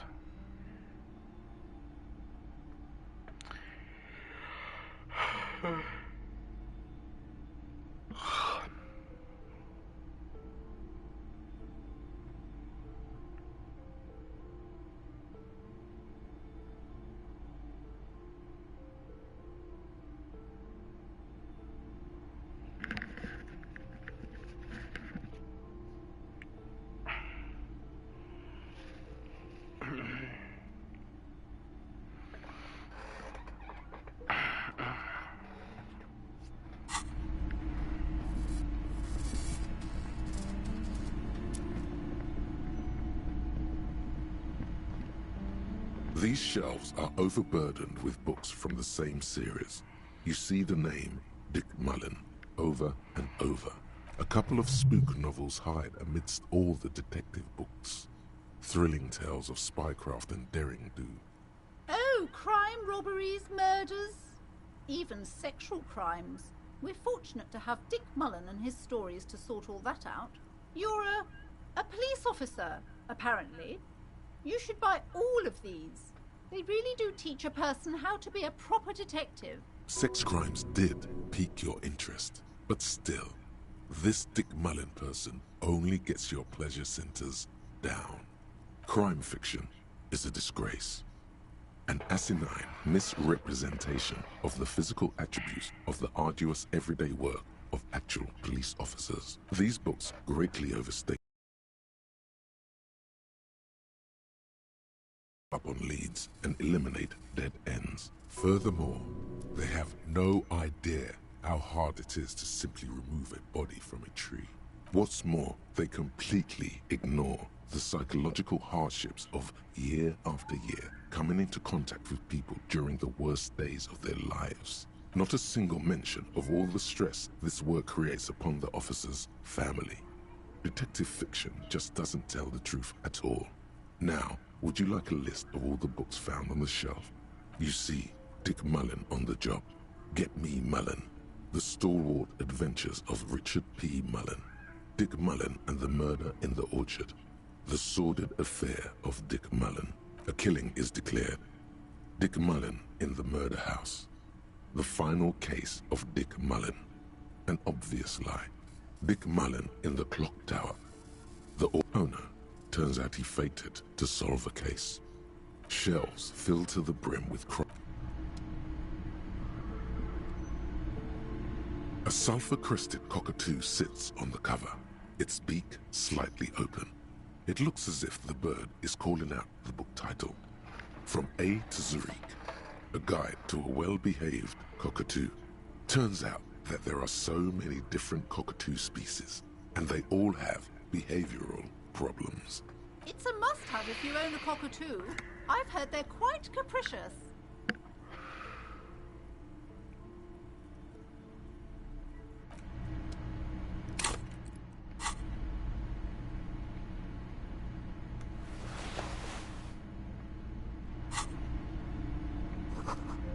A sulfur-crested cockatoo sits on the cover. Its beak slowly. You move your hand toward the tone of cockatoos. Do we really need to do this? I think not. Oh, a nature enthusiast. Good choice. I knew it was a good idea to keep that around.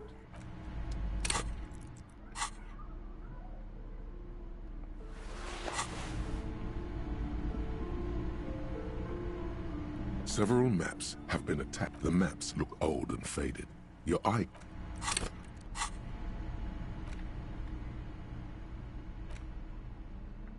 A cockatoo is a parrot with an erectile crest, found on the Seminine Islands and in southern Fas-a-la-Mer.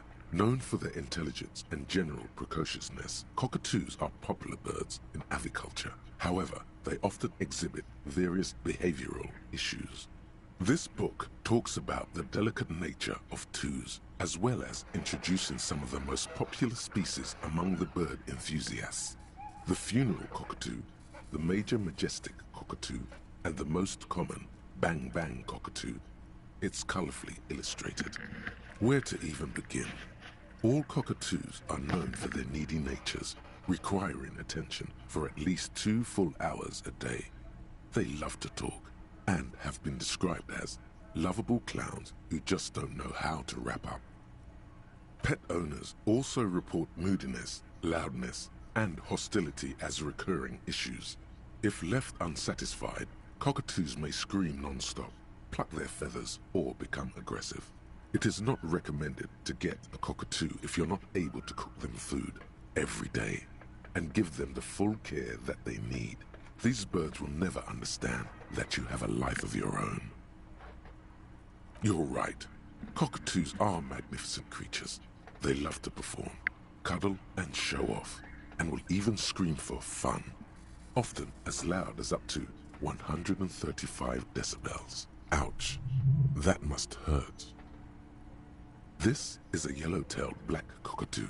Its specific name, Psittacus venereus, relates to its dark and somber plumage. This bird looks as if dressed for a funeral, 24/7. There is something indisputably ominous about it.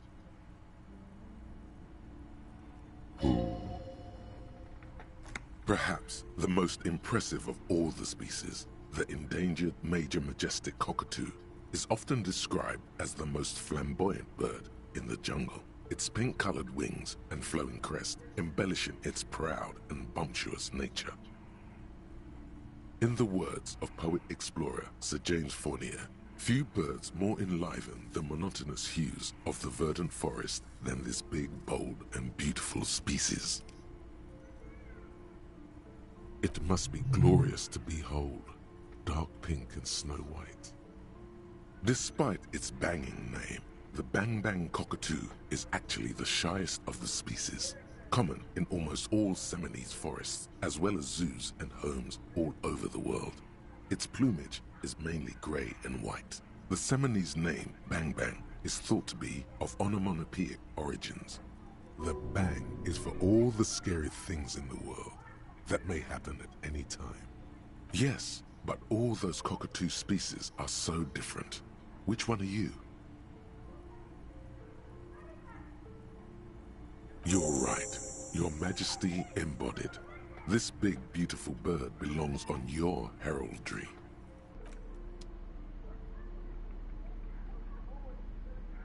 You take the legal documents out of the envelope, a 12 to 40 month construction period, and the zoning plan in the addendum. The youth center cuts into the ocean like the bow of some great modern ship.